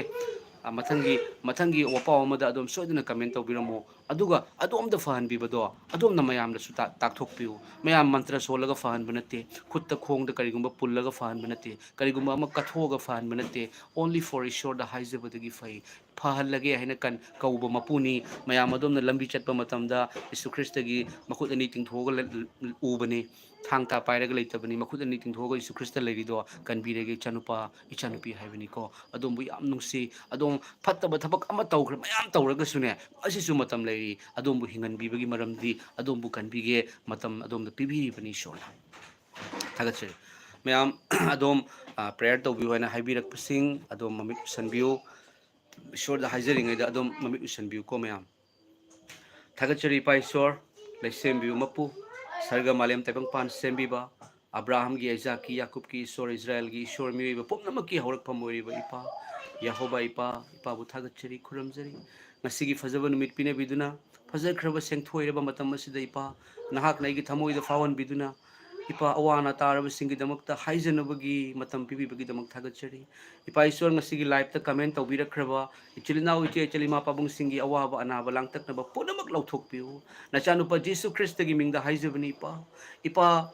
ꯅꯆꯥꯅ ꯄꯥꯏꯖꯔꯤꯕ ꯀ꯭ꯔꯣꯁ ꯑꯁꯦ ꯑꯁꯤꯒ ꯑꯩꯈꯣꯏꯒꯤ ꯍꯤꯡꯕꯅꯤ ꯏꯄꯥ ꯖꯤꯁꯨꯅ ꯍꯛꯆꯥꯡꯗ ꯇꯥꯈꯤꯕ ꯗꯥꯛꯐꯝꯅ ꯑꯩꯈꯣꯏ ꯅꯥꯕ ꯐꯔꯤꯕꯅꯤ ꯏꯄꯥ ꯏꯁꯣꯔ ꯃꯇꯩ ꯃꯅꯥꯎꯒꯤ ꯑꯟꯗꯔꯁꯇꯦꯟꯗꯤꯡ ꯂꯩꯇꯕ ꯑꯅꯥꯕ ꯃꯆꯥꯅꯨꯄꯥ ꯍꯣꯁꯄꯤꯇꯥꯜꯗ ꯂꯩꯕ ꯃꯤꯠꯇ ꯉꯧꯗꯣꯡ ꯊꯨꯡꯕ ꯏꯄꯥ ꯏꯁꯣꯔ ꯇꯣꯟꯁꯤꯜꯒꯤ ꯑꯅꯥꯕ ꯄꯨꯝꯅꯃꯛ ꯏꯄꯥ ꯏꯁꯣꯔ ꯃꯇꯩ ꯃꯅꯥꯎꯒꯤ ꯃꯅꯨꯡꯗ ꯑꯟꯗꯔꯁꯇꯦꯟꯗꯤꯡ ꯂꯩꯇꯕ ꯏꯄꯥ ꯏꯁꯣꯔ ꯀꯟꯕ ꯉꯝꯗꯕ ꯑꯅꯥꯕ ꯃꯈꯜ ꯄꯨꯝꯅꯃꯛ ꯏꯄꯥꯅ ꯂꯣꯏꯅ ꯈꯪꯕꯤꯕꯅꯤ ꯍꯥꯏꯔꯤꯕ ꯄꯨꯝꯅꯃꯛ ꯅꯥꯖꯔꯦꯠꯀꯤ ꯄ꯭ꯔꯚꯨ ꯖꯤꯁꯨꯅ ꯀꯜꯕꯥꯔꯤꯒꯤ ꯀ꯭ꯔꯣꯁꯇ ꯇꯥꯈꯤꯕ ꯖꯤꯁꯨꯒꯤ ꯇꯥꯈꯤꯕ ꯏꯅ ꯑꯅꯥꯕ ꯄꯨꯝꯅꯃꯛ ꯐꯕ ꯑꯣꯏꯁꯅꯨ ꯊꯋꯥꯏ ꯑꯁꯦꯡꯕ ꯍꯣꯂꯤ ꯁ꯭ꯄꯤꯔꯤꯠ ꯄꯕꯤꯇ꯭ꯔ ꯑꯥꯠꯃꯥ ꯏꯄꯥꯕꯨ ꯀꯧꯖꯔꯤ ꯏꯄꯥ ꯏꯁꯣꯔ ꯑꯩꯈꯣꯏꯒꯤ ꯄꯥꯡꯒꯜ ꯍꯥꯞꯄꯤꯔꯤꯕ ꯏꯄꯥ ꯑꯩꯈꯣꯏꯗꯤ ꯀꯅꯥꯁꯨ ꯅꯠꯇꯦ ꯑꯩꯈꯣꯏ ꯃꯇꯤꯛ ꯆꯥꯗꯦ ꯏꯄꯥ ꯏꯁꯣꯔ ꯑꯩꯈꯣꯏ ꯃꯄꯨꯡ ꯐꯥꯗꯦ ꯏꯄꯥ ꯏꯁꯣꯔ ꯑꯩꯈꯣꯏ ꯃꯄꯨꯡ ꯐꯥꯗꯦ ꯑꯩꯈꯣꯏꯗ ꯑꯁꯣꯟꯕꯅ ꯊꯜꯂꯤ ꯏꯄꯥ ꯑꯩꯈꯣꯏꯗ ꯃꯄꯨꯡ ꯐꯥꯗꯕꯅ ꯊꯜꯂꯤ ꯏꯄꯥ ꯏꯁꯣꯔ ꯑꯗꯨꯕꯨ ꯏꯄꯥ ꯅꯍꯥꯛꯀꯤ ꯅꯆꯥꯅꯨꯄꯥ ꯖꯤꯁꯨ ꯈ꯭ꯔꯤꯁꯇꯒꯤ ꯃꯤꯡꯂꯦꯟꯅ ꯑꯋꯥꯕ ꯑꯅꯥꯕ ꯂꯥꯡꯇꯛꯅꯕ ꯄꯨꯝꯅꯃꯛ ꯂꯧꯊꯣꯛꯄꯤꯌꯨ ꯏꯄꯥ ꯏꯁꯣꯔ ꯐꯠꯇꯕꯒꯤ ꯄꯥꯡꯒꯜ ꯄꯨꯝꯅꯃꯛ ꯂꯧꯊꯣꯛꯄꯤꯌꯨ ꯏꯄꯥ ꯏꯁꯣꯔ ꯉꯁꯤꯒꯤ ꯐꯖꯕ ꯅꯨꯃꯤꯠ ꯄꯤꯅꯕꯤꯕꯒꯤꯗꯃꯛ ꯊꯥꯒꯠꯆꯔꯤ ꯏꯄꯥ ꯏꯁꯣꯔ ꯏꯄꯥꯅ ꯑꯩꯈꯣꯏꯕꯨ ꯅꯨꯡꯁꯤ ꯏꯄꯥꯅ ꯑꯩꯈꯣꯏꯕु ꯊꯥꯗꯣꯛꯄꯤꯗꯦ ꯏꯄꯥꯅ ꯑꯩꯈꯣꯏꯕꯨ ꯀꯟꯕꯤꯈ꯭ꯔꯦ ꯐꯠꯇꯕꯒꯤ ꯄꯥꯡꯒꯜ ꯀꯌꯥꯅ ꯑꯩꯈꯣꯏꯕꯨ ꯅꯝꯍꯟꯅꯕ ꯑꯩꯈꯣꯏꯕꯨ ꯋꯥꯍꯟꯅꯕ ꯑꯩꯈꯣꯏꯕꯨ ꯍꯥꯠꯇꯣꯛꯅꯕ ꯅꯣꯔꯣꯛꯇ ꯊꯥꯗꯅꯕ ꯍꯣꯠꯅꯕꯤꯕ ꯇꯥꯔꯒꯁꯨ ꯏꯄꯥ ꯅꯍꯥꯛꯅ ꯑꯩꯈꯣꯏꯕꯨ ꯑꯁꯨꯛꯀꯤ ꯃꯇꯤꯛ ꯅꯨꯡꯁꯤ ꯏꯄꯥ ꯏꯁꯣꯔ ꯊꯥꯖꯔꯦ ꯏꯄꯥ ꯉꯁꯤꯗꯤ ꯈꯪꯖꯔꯦ ꯇꯥꯏꯕꯪ ꯃꯥꯂꯦꯝꯗ ꯏꯁꯣꯔ ꯀꯅꯥꯅꯣ ꯀꯔꯝꯕꯅ ꯀꯟꯕꯤꯒꯅꯤ ꯀꯅꯥꯅ ꯀꯟꯕꯤꯕꯒꯤ ꯃꯄꯨꯅꯣ ꯏꯁꯣꯔ ꯍꯥꯏꯕꯗꯨ ꯂꯩꯕ꯭ꯔꯥ ꯂꯩꯇꯕ꯭ꯔꯥ ꯃꯤꯑꯣꯏꯕꯅ ꯋꯥꯈꯜꯅ ꯁꯥꯒꯠꯄ꯭ꯔꯥ ꯀꯟꯕꯤꯕ ꯃꯄꯨ ꯏꯁꯣꯔ ꯃꯍꯥꯛ ꯂꯩꯔꯒꯗꯤ ꯀꯅꯥꯅꯣ ꯀꯔꯤꯒꯤ ꯎꯗꯕꯅꯣ ꯍꯥꯏꯅ ꯈꯟꯖꯔꯝꯕ ꯋꯥꯍꯪꯒꯤ ꯄꯥꯎꯈꯨꯝ ꯄꯤꯕꯤꯔꯦ ꯏꯄꯥ ꯏꯁꯣꯔ ꯅꯍꯥꯛꯀꯤ ꯏꯁꯣꯔꯅꯤ ꯅꯍꯥꯛ ꯌꯦꯍꯣꯕꯥ ꯏꯄꯥ ꯅꯍꯥꯛꯀꯤ ꯃꯄꯨꯅꯤ ꯏꯄꯥ ꯅꯍꯥꯛꯅ ꯅꯆꯥꯅꯨꯄꯥ ꯊꯥꯕꯤꯔꯛꯄꯒꯤꯗꯃꯛ ꯊꯥꯒꯠꯆꯔꯤ ꯑꯩꯈꯣꯏꯅ ꯏꯄꯥ ꯅꯍꯥꯛꯀꯤ ꯅꯆꯥꯅꯨꯄꯥ ꯖꯤꯁꯨ ꯈ꯭ꯔꯤꯁꯇꯅ ꯀꯜꯕꯥꯔꯤꯒꯤ ꯀ꯭ꯔꯣꯁ ꯈꯥꯡꯈꯤꯕ ꯃꯇꯝꯗ ꯏꯄꯥ ꯅꯍꯥꯛꯀꯤ ꯅꯆꯥꯅꯨꯄꯥꯕꯨ ꯌꯦꯡꯗꯨꯅ ꯏꯄꯥ ꯅꯍꯥꯛꯀꯤ ꯅꯨꯡꯁꯤꯕ ꯄꯨꯝꯅꯃꯛꯇꯣ ꯏꯄꯥ ꯅꯍꯥꯛꯀꯤ ꯅꯆꯥꯅꯨꯄꯥꯒꯤꯗꯃꯛꯇ ꯏꯄꯥꯒꯤ ꯅꯨꯡꯁꯤꯕꯗꯣ ꯑꯩꯈꯣꯏ ꯃꯤꯑꯣꯏꯕꯅ ꯍꯤꯡꯅꯕꯒꯤꯗꯃꯛꯇ ꯏꯄꯥ ꯅꯍꯥꯛꯅ ꯅꯆꯥꯅꯨꯄꯥ ꯖꯤꯁꯨ ꯈ꯭ꯔꯤꯁꯇꯅ ꯀ꯭ꯔꯣꯁꯇ ꯊꯥꯡꯒꯠꯇꯨꯅ ꯃꯥꯅ ꯈꯥꯡꯕ ꯃꯇꯝꯗ ꯏꯄꯥ ꯅꯍꯥꯛꯅ ꯌꯦꯡꯈꯤꯗꯦ ꯏꯄꯥ ꯃꯔꯝꯗꯤ ꯑꯩꯈꯣꯏ ꯃꯤꯑꯣꯏꯕꯅ ꯀꯟꯅꯕꯒꯤꯗꯃꯛꯇꯅꯤ ꯑꯁꯤꯅꯤ ꯏꯁꯣꯔꯒꯤ ꯅꯨꯡꯁꯤꯕ ꯏꯄꯥ ꯏꯁꯣꯔ ꯉꯁꯥꯏꯅ ꯊꯥꯖꯔꯤꯕ ꯂꯥꯏꯞ ꯑꯁꯤꯗ ꯀꯃꯦꯟ ꯇꯧꯕꯤꯔꯛꯄ ꯑꯅꯥꯕꯒꯤ ꯂꯥꯡꯇꯛꯅꯕꯒꯤ ꯃꯌꯨꯝꯒꯤ ꯄ꯭ꯔꯣꯕ꯭ꯂꯦꯝ ꯄꯨꯝꯅꯃꯛ ꯀꯃꯦꯟ ꯇꯧꯕꯤꯔꯛꯄ ꯃꯀꯣꯛꯇꯒꯤꯅ ꯃꯇꯣꯟ haiba comment sing tawbira iba mai khoi gi prayer request punamak ngasi ko bonumita Nazaret gi ipana hakina chanu pa Jesus Christ gi mingda anaba awaba langtak na bagi punamak kokche ba wers thawai sing bagi pangal Holy Spirit ki pavitra atma gi pangal na yengbiriba yengbirakkadoriba singi suipa bu kaujaba sing punamak kinung da changbi ipa ishor ipa gi angpa testimony lakpo oisanu anaba punamak na fabo oisanu langtak na ba punamak thokiba oisanu nachana paijariba ipa ishor ipa gi kalbar gi cross da gi tarak pa iyasina yengbiriba masung yengbirakkadoriba comment tawbirak pa punamak ki awaba langtak na ba kokpo oisanu ipa Jesu Krista Yehova ipa ishor thawai sing ba ipa nahak akhoi damakta lay ngasi ipa comment tawbiduna prayer tawbiu hairi basta ipa awaba ngagtani Prabhu akhoi na wagadabagi damakta na chanupa Jisuna ipa Jisuna wakrabani ipa na wakre akhoi na wagadabagi damakta akhoi na sigadabagi mahuta ipa na sikre khamnung leba ki chaina khang kre Jesu Christ masung hingat kre akhoi hingat pagi macha oina ipa Ishwar anaba kokchaba awaba langtak na ba phattabagi pangal aduga thabak tawsinbagi haikap jekap ki pangal punamak Nazaret ki Prabhu Jishu gi mingna mikup sidagi faba oisanu in the name of Lord and Savior mighty Jesus Christ be healed in the name of Jesus Jishu gi mingda faba oisanu thawai sing bai pa Ishwar Holy Spirit pavitra atma ipa bu khaujari ipa Ishwar nachana tawjaba prayer tabi bagi damak thagachari ipa gi nungsiba yauduna ekhoi leiba ngamoi ipa nahakna punima pukan biyo pami nahaki nungsiba Prabhu Jisu na ipa Jesu Christ na ekhoi bu nungsibi khre ipa Ishwar Yehova ipa na hai aigi mingda aigi ichanupa gi mingda nizo ne koi de pibigani nizari ipa Ishwar ipa nahaki Jesu Christ gi mingda anaba ekpagi pangal punamak mangbo isanu phattaba thawai gi pangal thoki bo isanu shaitan gi pangal thoki bo isanu imung manung gi langtak na bagi problem Prabhu Jisu gi Nazaret gi Jisu gi mingda mangki bo isanu thawai sing bai pa Ishwar na thajar ba singi nungda matam chupagi waina loina biu amam bagi pangal mangki bo isanu ipa Ishwar ipa gi Jesu Christ ipa na laktringa gi mamangda maichau Yashaya na haiki madudi mahak masamak na ikoi gi ason ba sing lauduna pubire ikoi gi laina sing pubire hai ba Yashaya bhavishya wakta watak thokpa Yashaya gi wahai do ngasigi comment tawbiriba yengbiriba singi prayer tawbiriba tawrakpa haijebiu haiba punamak gi mathakta tabo isanu Yashaya gi wahai Holy Bible gi wahai mahak masamak na ikoi gi ason ba sing lauduna pubire ikoi gi laina sing pubire haiba punamak yengbiriba comment tawbirakpa adomda ipagi wahai do thunghanbiba oirsanu hallelujah pana kanbire pana fahle amamambu sokpire ipa Ishwar thawai singba touch in the name of Jesus Christ they all are your child my Lord punamak na hakina changaktani ipa may khoi na thina ngangi ipa may khoi khangjadabagi ni Prabhu may khoi bu sokpiu phattabadagi kanbiu misi minadagi kanbiu aduga ipa Ishwar khoi gi iramdam Manipur gi damak tam kasu haijage ipa nungsi khraba chingmi tami pullaga leiba iramdamni ipa ima leiwa khaina kaujaba iramdam se kaihan biganu ipa tekta kaidana thambiu Prabhu Ishwar ipa na nungsi biba ipa di nungsi bagi mapuni iramdam Manipur tekta kaihan biganu misi mina thogan biganu ipa chingmi tami khoi nungsi na leibagi punsido hana gi punsido pinabiu ipa aduga Jesu Christ thajarba singi wahai achumbado thajadaba singna su khangba warsanu thagachari masigi fazaba numit pinabibagi damakta Yehova ipa nachanupa Jesu Christ gi mingda thagachari thawai singba Holy Spirit na anaba ek palangtak na bagi pangal punamak lauthok bikre hallelujah ipa na kanbire ipa na fahalle ipa na loina bire amam bagi pangal thokre haikap jakap gi pangal punamak Jesu gi mingda thak thak nik tuna thokre anaba maru fangna Jesu gi ina maru fangna lauthokre Prabhu Jesu na fahan bire Nazaret ki pa Jisu na fahan bire Ishwar gi machanupa Jesu Christ na fahan bire Alpha amasung Omega Jesu na fahan bire oiramba oiriba amasung lakadaba mapu Jesu na fahan bire Emmanuel aikoga loina ba Ishwar Jesu Christ na adongi awaba anaba langtak na ba punamak kokhan bire amen Prabhu Jesu na fahan bire amen amen happy mayam amen amen amen amen amen praise the Lord thagachari mayam aina Ishwar da haizering ai matam da ko adom gi anaba fare have se ngon da phaurak pamlei soidana fagani yengbiu adom thajabiu adugane Bible se pa kawbi ganu ko Bible pabiu mayam me haktang oirega su pabiu se Ishwar gi wahini Ishwar ge khoge wari sanabani mayam ꯑꯗꯣꯝꯗꯒꯤ ꯑꯋꯥꯕ ꯄꯨꯝꯅꯃꯛ ꯀꯣꯛꯊꯣꯛꯄ ꯑꯣꯏꯁꯅꯨ ꯑꯗꯣꯝꯒꯤ ꯑꯋꯥꯕ ꯑꯅꯥꯕ ꯀꯣꯛꯆꯕꯗꯣ ꯑꯗꯨꯒꯤꯁꯨ ꯃꯌꯥꯝꯗ ꯐꯣꯡꯗꯣꯛꯄꯤꯌꯨ ꯑꯩꯅ ꯅꯠꯇꯦ ꯀꯅꯥꯅ ꯑꯍꯤꯡꯕ ꯏꯁꯣꯔꯅ ꯑꯣꯏꯔꯝꯕ ꯑꯣꯏꯔꯤꯕ ꯂꯥꯛꯀꯗꯧꯕ ꯑꯍꯨꯝ ꯄꯥꯁꯠ ꯄ꯭ꯔꯦꯖꯦꯟꯠ ꯐ꯭ꯌꯨꯆꯔ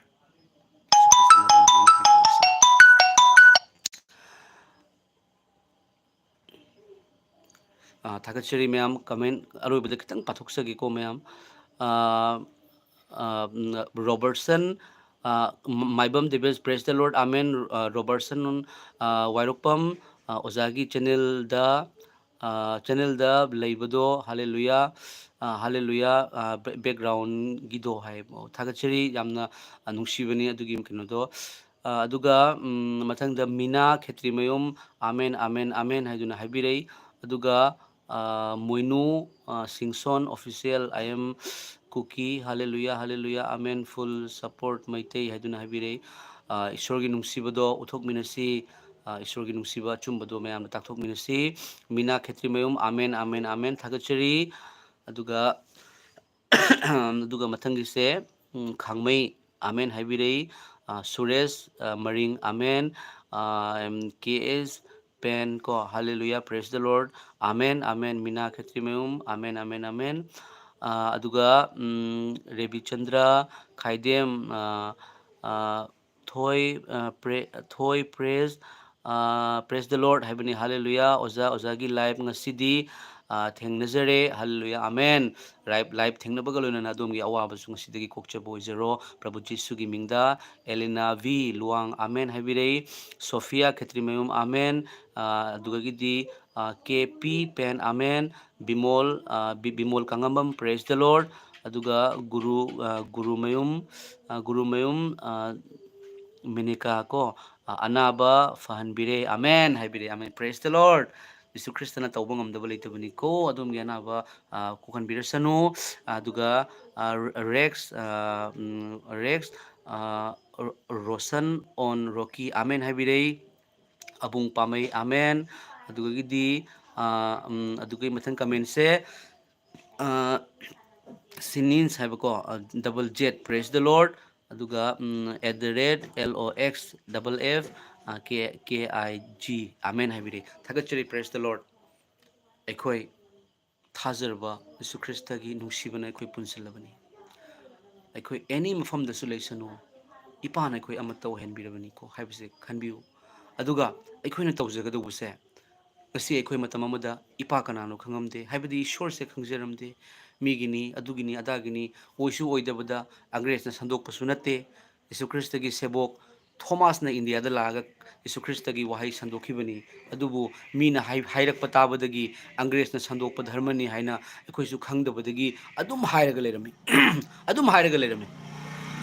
अदुगा कनागुमसिंगना हाउगी लाइनी हाइना हाउगी लाइनी अदुम हाइरगा लेरमी हाइबदी मीना उरक्प खरतंग उरगा अदुबु हौजिकी मतमदा वर्ल्ड ख्वाइदगी हेना मिसिंग याम्बा टेस्टिमोनी ख्वाइदगी याम्बा अहिंब ईश्वरनी हाइना सोरोक्ता माइक पाइरगा लाउथोरक्पसे कनानो हाइबा मतमदा यीशु ख्रिस्टनी मसे करिगिनो मागी थबकनी मयाम यीशु ख्रिस्टगी लाइरिक मयाम मई थाई अदुबु यीशु ख्रिस्टगी लाइरिक से ईश्वरगी थबकसे थिंगबा ngमोय मयाम ईश्वरगी थगलनी अइना पास्टर अमा फुरमगा क्रिश्चियन याद्रगा करमननो अइंगोंदा ईश्वरगी थगल तहलिसे मयाम तंग खल्लगा यंगबियो अइंगोंदा अहामदा कोक ngawre चटपा ngमद्रे यंगबा ngमद्रे इमा आई सिरनी हाइना उरुरु लैरगा लैरे कन्फ्यू पास्टर नेगी दमकता अइना फुरगा ममितेगी मपी तारगा कपिरे हे अदु याम फबा मिसे दाइबंग पानबदा लैब्रनी अचौब धर्मगी पास्टर अमदा फुरगा माना खुद हलक तारगदी आई करी ओइगनी केस तौरक तारगदी अदुबो अइगी दमकता कपि जिसु कनानो खंगदब मतमदा चर्चता लैरिङैदा कनागुम्बा अमना फोन तौरगा जिसुना नंगबु याम नुंसी नंग करीगिदमक पाप पोकपियु हारिबनो नंगिदमकता माना सिखिबा फुंखिबा हिंगतपनी नंगना जिसु लौसलगा नंग असिदि धर्म चेनबनी हाइबिरो अइगी अनाबा फरमदे मंगदा जिसु ख्रिस्टना थोलगा इचानुपा नंगी हानगी अनाबदो अइना लौथोखरे हाइरमी नोंगालकबदगी पुंफा फरमी से हाजिनबरा 16 × 14 mm की नुंग चावबा डॉक्टर ना ऑपरेशन नत्रदि यारोय पोखाइरनी हाइबदो हिदाक चारसु फररोय हाइबदो किरमिंग हाक मीनिना मपुंग फादेसु आई सिरदी आईगी नुपी इचासिंगसे कमाइना कनाना तौनी अंगांगसिंगसे मचा मचा कनाना यंगबिनी हाइन खलमी थकलाउना वाखलदा वाहै अमा लाए आई लैरिसे नंग खंगद्रा नंगी दमकता जिसु ख्रिस्ट लैरिसे नंग खंगद्रा हाइन हाइरे ꯆꯦꯟꯁꯤꯜꯂꯒ ꯑꯩ ꯅꯨꯄꯤ ꯑꯉꯥꯡꯁꯤꯡ ꯀꯧꯔꯒ ꯂꯥꯛꯑꯣ ꯂꯥꯛꯑꯣ ꯍꯥꯏꯅ ꯀꯧꯔꯒ ꯌꯤꯁꯨ ꯈ꯭ꯔꯤꯁꯇꯒꯤ ꯈꯣꯡꯈꯥꯗ ꯀ꯭ꯔꯣꯁꯀꯤ ꯈꯣꯡꯈꯥꯗ ꯀꯞꯄꯦ ꯏꯄꯥ ꯅꯪ ꯂꯩ ꯍꯥꯏꯕꯁꯦ ꯑꯩ ꯀꯥꯎꯔꯨꯔꯦ ꯁꯤꯍꯟꯕ ꯑꯃꯁꯨꯡ ꯍꯤꯡꯍꯟꯕ ꯅꯪꯒꯤ ꯈꯨꯠꯇꯅꯤ ꯃꯌꯥꯝ ꯑꯗꯨꯝ ꯂꯥꯡꯇꯛꯅꯔꯤꯕ ꯀꯔꯤꯒꯤꯅꯣ ꯑꯗꯨꯝ ꯖꯤꯁꯨꯕꯨ ꯊꯥꯖꯕꯤꯌꯨ ꯁꯤꯍꯟꯕ ꯑꯃꯁꯨꯡ ꯍꯤꯡꯍꯟꯕ ꯏꯄꯥ ꯃꯥꯒꯤ ꯈꯨꯠꯇꯅꯤ ꯑꯁꯤꯕꯒꯤ ꯃꯊꯛꯇ ꯂꯩꯕ ꯄꯥꯡꯒꯜꯅꯤ ꯁꯤꯔꯒ ꯐꯨꯝꯃꯒ ꯍꯤꯡꯒꯠꯈꯤꯕ ꯀꯅꯥꯅꯣ ꯌꯤꯁꯨ ꯈ꯭ꯔꯤꯁꯇ ꯋꯥꯌꯦꯟꯕꯒꯤꯗꯃꯛꯇ ꯂꯥꯛꯀꯗꯧꯔꯤꯕꯅꯤ ꯃꯌꯥꯝ ꯑꯗꯨꯝ ꯀꯔꯤꯁꯨ ꯌꯦꯡꯕꯤꯒꯅꯨ ꯌꯤꯁꯨ ꯈ꯭ꯔꯤꯁꯇꯅ ꯑꯗꯣꯝꯕꯨ ꯀꯟꯕꯤꯌꯨ ꯃꯄꯨꯅꯤ ꯑꯩꯈꯣꯏ ꯏꯃꯥ ꯏꯄꯥꯒꯤ ꯅꯨꯡꯁꯤꯕ ꯃꯔꯤ ꯈꯪꯅꯍꯜꯂꯝꯗꯕꯗꯣ ꯈꯪꯅꯍꯟꯕ ꯂꯥꯛꯄꯅꯤ ꯏꯃꯥ ꯏꯄꯥꯕꯨ ꯏꯀꯥꯏ ꯈꯨꯝꯅꯧ ꯃꯁꯤꯅ ꯍꯤꯔꯝ ꯄꯨꯝꯅꯃꯛꯇ ꯏꯁꯣꯔꯕꯨ ꯄꯦꯜꯍꯜꯂꯤ ꯄꯨꯟꯁꯤ ꯅꯨꯡꯁꯥꯡꯅ ꯂꯩꯅꯤꯡꯕ ꯇꯥꯔꯒꯗꯤ ꯅꯃꯥ ꯅꯄꯥꯅ ꯍꯥꯏꯕ ꯏꯜꯂꯨ ꯍꯥꯏ ꯏꯁꯣꯔꯒꯤ ꯋꯥꯍꯩꯅ ꯏꯃꯥ ꯏꯄꯥꯕꯨ ꯅꯨꯡꯁꯤꯕ ꯇꯥꯛꯄꯤꯔꯦ ꯃꯇꯝ ꯑꯃꯗ ꯉꯥꯡꯖꯔꯤꯕ ꯑꯩ ꯏꯃꯥ ꯏꯄꯥꯗ ꯊꯛꯁꯤ ꯈꯥꯁꯤ ꯈꯪꯉꯝꯗꯦ ꯑꯩꯅ ꯄꯥꯝꯕ ꯄꯣꯠ ꯄꯤꯗ꯭ꯔꯒꯗꯤ ꯏꯃꯥ ꯏꯄꯥꯗ ꯁꯥꯎꯔꯝꯃꯤ ꯑꯗꯨꯕꯨ ꯏꯃꯥ ꯏꯄꯥ ꯀꯅꯥꯅꯣ ꯍꯥꯏꯕꯁꯤ ꯖꯤꯁꯨꯅ ꯇꯥꯛꯄꯤꯔꯦ ꯑꯩꯒꯤ ꯅꯨꯄꯤ ꯂꯩ ꯂꯩꯅ ꯑꯇꯣꯞꯄ ꯅꯨꯄꯤ ꯀꯣꯏꯅꯤꯡꯕꯒꯤ ꯋꯥꯈꯜ ꯂꯩꯔꯝꯃꯤ ꯏꯁꯣꯔ ꯊꯥꯖꯕꯗꯒꯤꯗꯤ ꯅꯪꯒꯤ ꯅꯨꯄꯤꯁꯦ ꯑꯩꯒꯤ ꯍꯛꯆꯥꯡꯁꯦ ꯑꯅꯤ ꯑꯣꯏꯔꯝꯕꯗꯣ ꯑꯃꯈꯛꯇꯪ ꯑꯣꯏꯔꯦ ꯍꯥꯏ ꯑꯩꯒꯤ ꯈꯨꯠꯁꯤꯒ ꯌꯦꯇꯨꯝꯅ ꯊꯤꯟꯕꯗ ꯍꯛꯆꯥꯡ ꯑꯄꯨꯝꯕ ꯅꯥꯏ ꯑꯩꯒꯤ ꯅꯨꯄꯤꯗ ꯑꯩꯅ ꯐꯨꯔꯒ ꯃꯥꯅ ꯅꯥꯔꯒ ꯑꯩ ꯅꯥꯔꯣꯏꯗ꯭ꯔꯥ ꯊꯋꯥꯏꯅ ꯂꯣꯏꯅꯕꯤꯔꯛꯄꯗꯨꯅꯤ ꯃꯌꯥꯝ ꯃꯤ ꯑꯃ ꯍꯤꯡꯕ ꯃꯇꯝꯗ ꯃꯥ ꯃꯊꯣꯡ ꯃꯔꯝ ꯈꯪꯗ꯭ꯔꯕ ꯍꯣꯂꯤ ꯕꯥꯏꯕꯜ ꯏꯁꯣꯔꯒꯤ ꯋꯥꯍꯩꯅ ꯆꯪꯉꯛꯄ ꯃꯇꯝꯗ ꯏꯁꯣꯔꯅ ꯂꯣꯏꯅꯕꯤꯔꯛꯄ ꯃꯇꯝꯗ ꯃꯥ ꯑꯐꯕ ꯄꯨꯔꯛꯀꯅꯤ ꯑꯐꯕꯗ ꯑꯣꯏꯔꯛꯀꯅꯤ ꯃꯌꯥꯝ ꯃꯁꯤꯅꯤ ꯉꯁꯤ ꯑꯗꯣꯝꯅ ꯇꯥꯏꯕꯪ ꯃꯥꯂꯦꯝꯗ ꯎꯕꯤꯔꯤꯕ ꯑꯗꯨꯒ ꯑꯩꯅ ꯏꯄꯥꯒꯤ ꯊꯧꯒꯜ ꯇꯧꯖꯕꯗ ꯑꯋꯥ ꯑꯅꯥ ꯑꯃ ꯎꯕꯗ ꯑꯩꯅ ꯀꯞꯇꯨꯅ ꯂꯩꯕ ꯉꯝꯗꯗꯨꯅ ꯃꯇꯦꯡ ꯄꯥꯡꯖꯔꯤꯁꯦ ꯑꯩꯅ ꯅꯠꯇꯦ ꯑꯩꯒꯤ ꯅꯨꯡꯗ ꯂꯩꯕ ꯊꯋꯥꯏ ꯑꯁꯦꯡꯕ ꯏꯄꯥꯅ ꯇꯧꯍꯟꯕꯤꯕꯅꯤ ꯑꯗꯣꯝꯕꯨ ꯌꯥꯝ ꯅꯨꯡꯁꯤ ꯇꯦꯛꯇ ꯀꯥꯏꯗꯕ ꯑꯣꯏꯁꯅꯨ ꯃꯌꯥꯝ ꯑꯗꯣꯝ ꯇꯦꯛꯇ ꯀꯥꯏꯗꯕ ꯑꯣꯏꯕꯤꯌꯨ ꯑꯋꯥ ꯑꯅꯥ ꯃꯇꯝꯗꯅꯦ ꯀꯅꯥꯒꯨꯝꯕ ꯑꯃꯅ ꯅꯥꯔꯦ ꯋꯥꯔꯦ ꯍꯥꯏꯕ ꯃꯇꯝꯗꯅꯦ ꯑꯩꯈꯣꯏ ꯄꯨꯜꯂꯒ ꯃꯇꯦꯡ ꯄꯥꯡꯃꯤꯟꯅꯁꯤ ꯃꯌꯥꯝ ꯑꯗꯣꯝꯅ ꯃꯃꯥꯡꯗ ꯃꯇꯦꯡ ꯃꯌꯥꯝ ꯄꯥꯡꯕꯤꯔꯛꯈꯤ ꯑꯗꯨ ꯌꯥꯝ ꯊꯥꯒꯠꯆꯔꯤ ꯑꯗꯣꯝꯅ ꯃꯇꯦꯡ ꯄꯥꯡꯕꯤꯕꯒꯤ ꯃꯃꯤꯡ ꯑꯩꯅ ꯍꯥꯏꯗꯣꯛꯇ꯭ꯔꯁꯨꯅꯦ ꯏꯄꯥꯅ ꯏꯁꯟꯈ꯭ꯔꯕꯅꯤ ꯑꯗꯨꯝ ꯀꯥꯎꯕꯤꯒꯅꯨꯀꯣ ꯑꯩꯅ ꯇꯧꯖꯔꯤꯕꯁꯦ ꯀꯅꯥꯁꯨ ꯑꯩꯒꯤ ꯃꯅꯤꯡꯗ ꯃꯤ ꯂꯩꯇꯦ ꯑꯃꯠꯇ ꯃꯤ ꯂꯩꯇꯦ ꯏꯁꯣꯔ ꯂꯩ ꯑꯩ ꯑꯃꯁꯨꯡ ꯑꯣꯖꯥ ꯔꯣꯖꯦꯁ ꯑꯩꯈꯣꯏꯅꯤ ꯄꯨꯜꯂꯒ ꯇꯧꯕꯅꯤ ꯏꯄꯥꯒꯤ ꯊꯧꯒꯜꯁꯦ ꯇꯧꯍꯟꯕꯤꯕꯅꯤ ꯁꯨꯇꯪ ꯆꯥꯎꯔꯝꯃꯤ ꯍꯧꯖꯤꯛꯇꯤ ꯁꯤꯃꯨꯛ ꯆꯥꯎꯈꯠꯂꯦ ꯁꯨꯝ ꯆꯥꯎꯍꯟꯕꯤꯔꯛꯀꯅꯤ ꯃꯌꯥꯝ ꯁꯦ ꯑꯗꯣꯝꯒꯤ ꯃꯇꯦꯡꯗꯒꯤꯅꯤ ꯌꯤꯁꯨ ꯈ꯭ꯔꯤꯁꯇ ꯑꯩꯒꯤꯁꯨ ꯏꯄꯥ ꯑꯗꯣꯝꯒꯤꯁꯨ ꯏꯄꯥ ꯀꯔꯤ ꯈꯦꯠꯅꯕ ꯂꯩ ꯑꯩꯈꯣꯏ ꯏꯆꯤꯜ ꯏꯅꯥꯎꯅꯤ ꯑꯗꯨꯕꯨ ꯏꯁꯣꯔꯒꯤ ꯅꯨꯡꯁꯤꯕꯗꯨ ꯑꯩꯈꯣꯏ ꯎꯠꯊꯣꯛꯃꯤꯟꯅꯁꯤ ꯖꯤꯁꯨ ꯊꯥꯖꯔꯒ ꯃꯤ ꯍꯥꯠꯄ ꯃꯤꯅꯨꯡꯁꯤ ꯈꯪꯗꯕꯗꯤ ꯃꯗꯨ ꯏꯁꯣꯔꯅ ꯌꯥꯗꯦ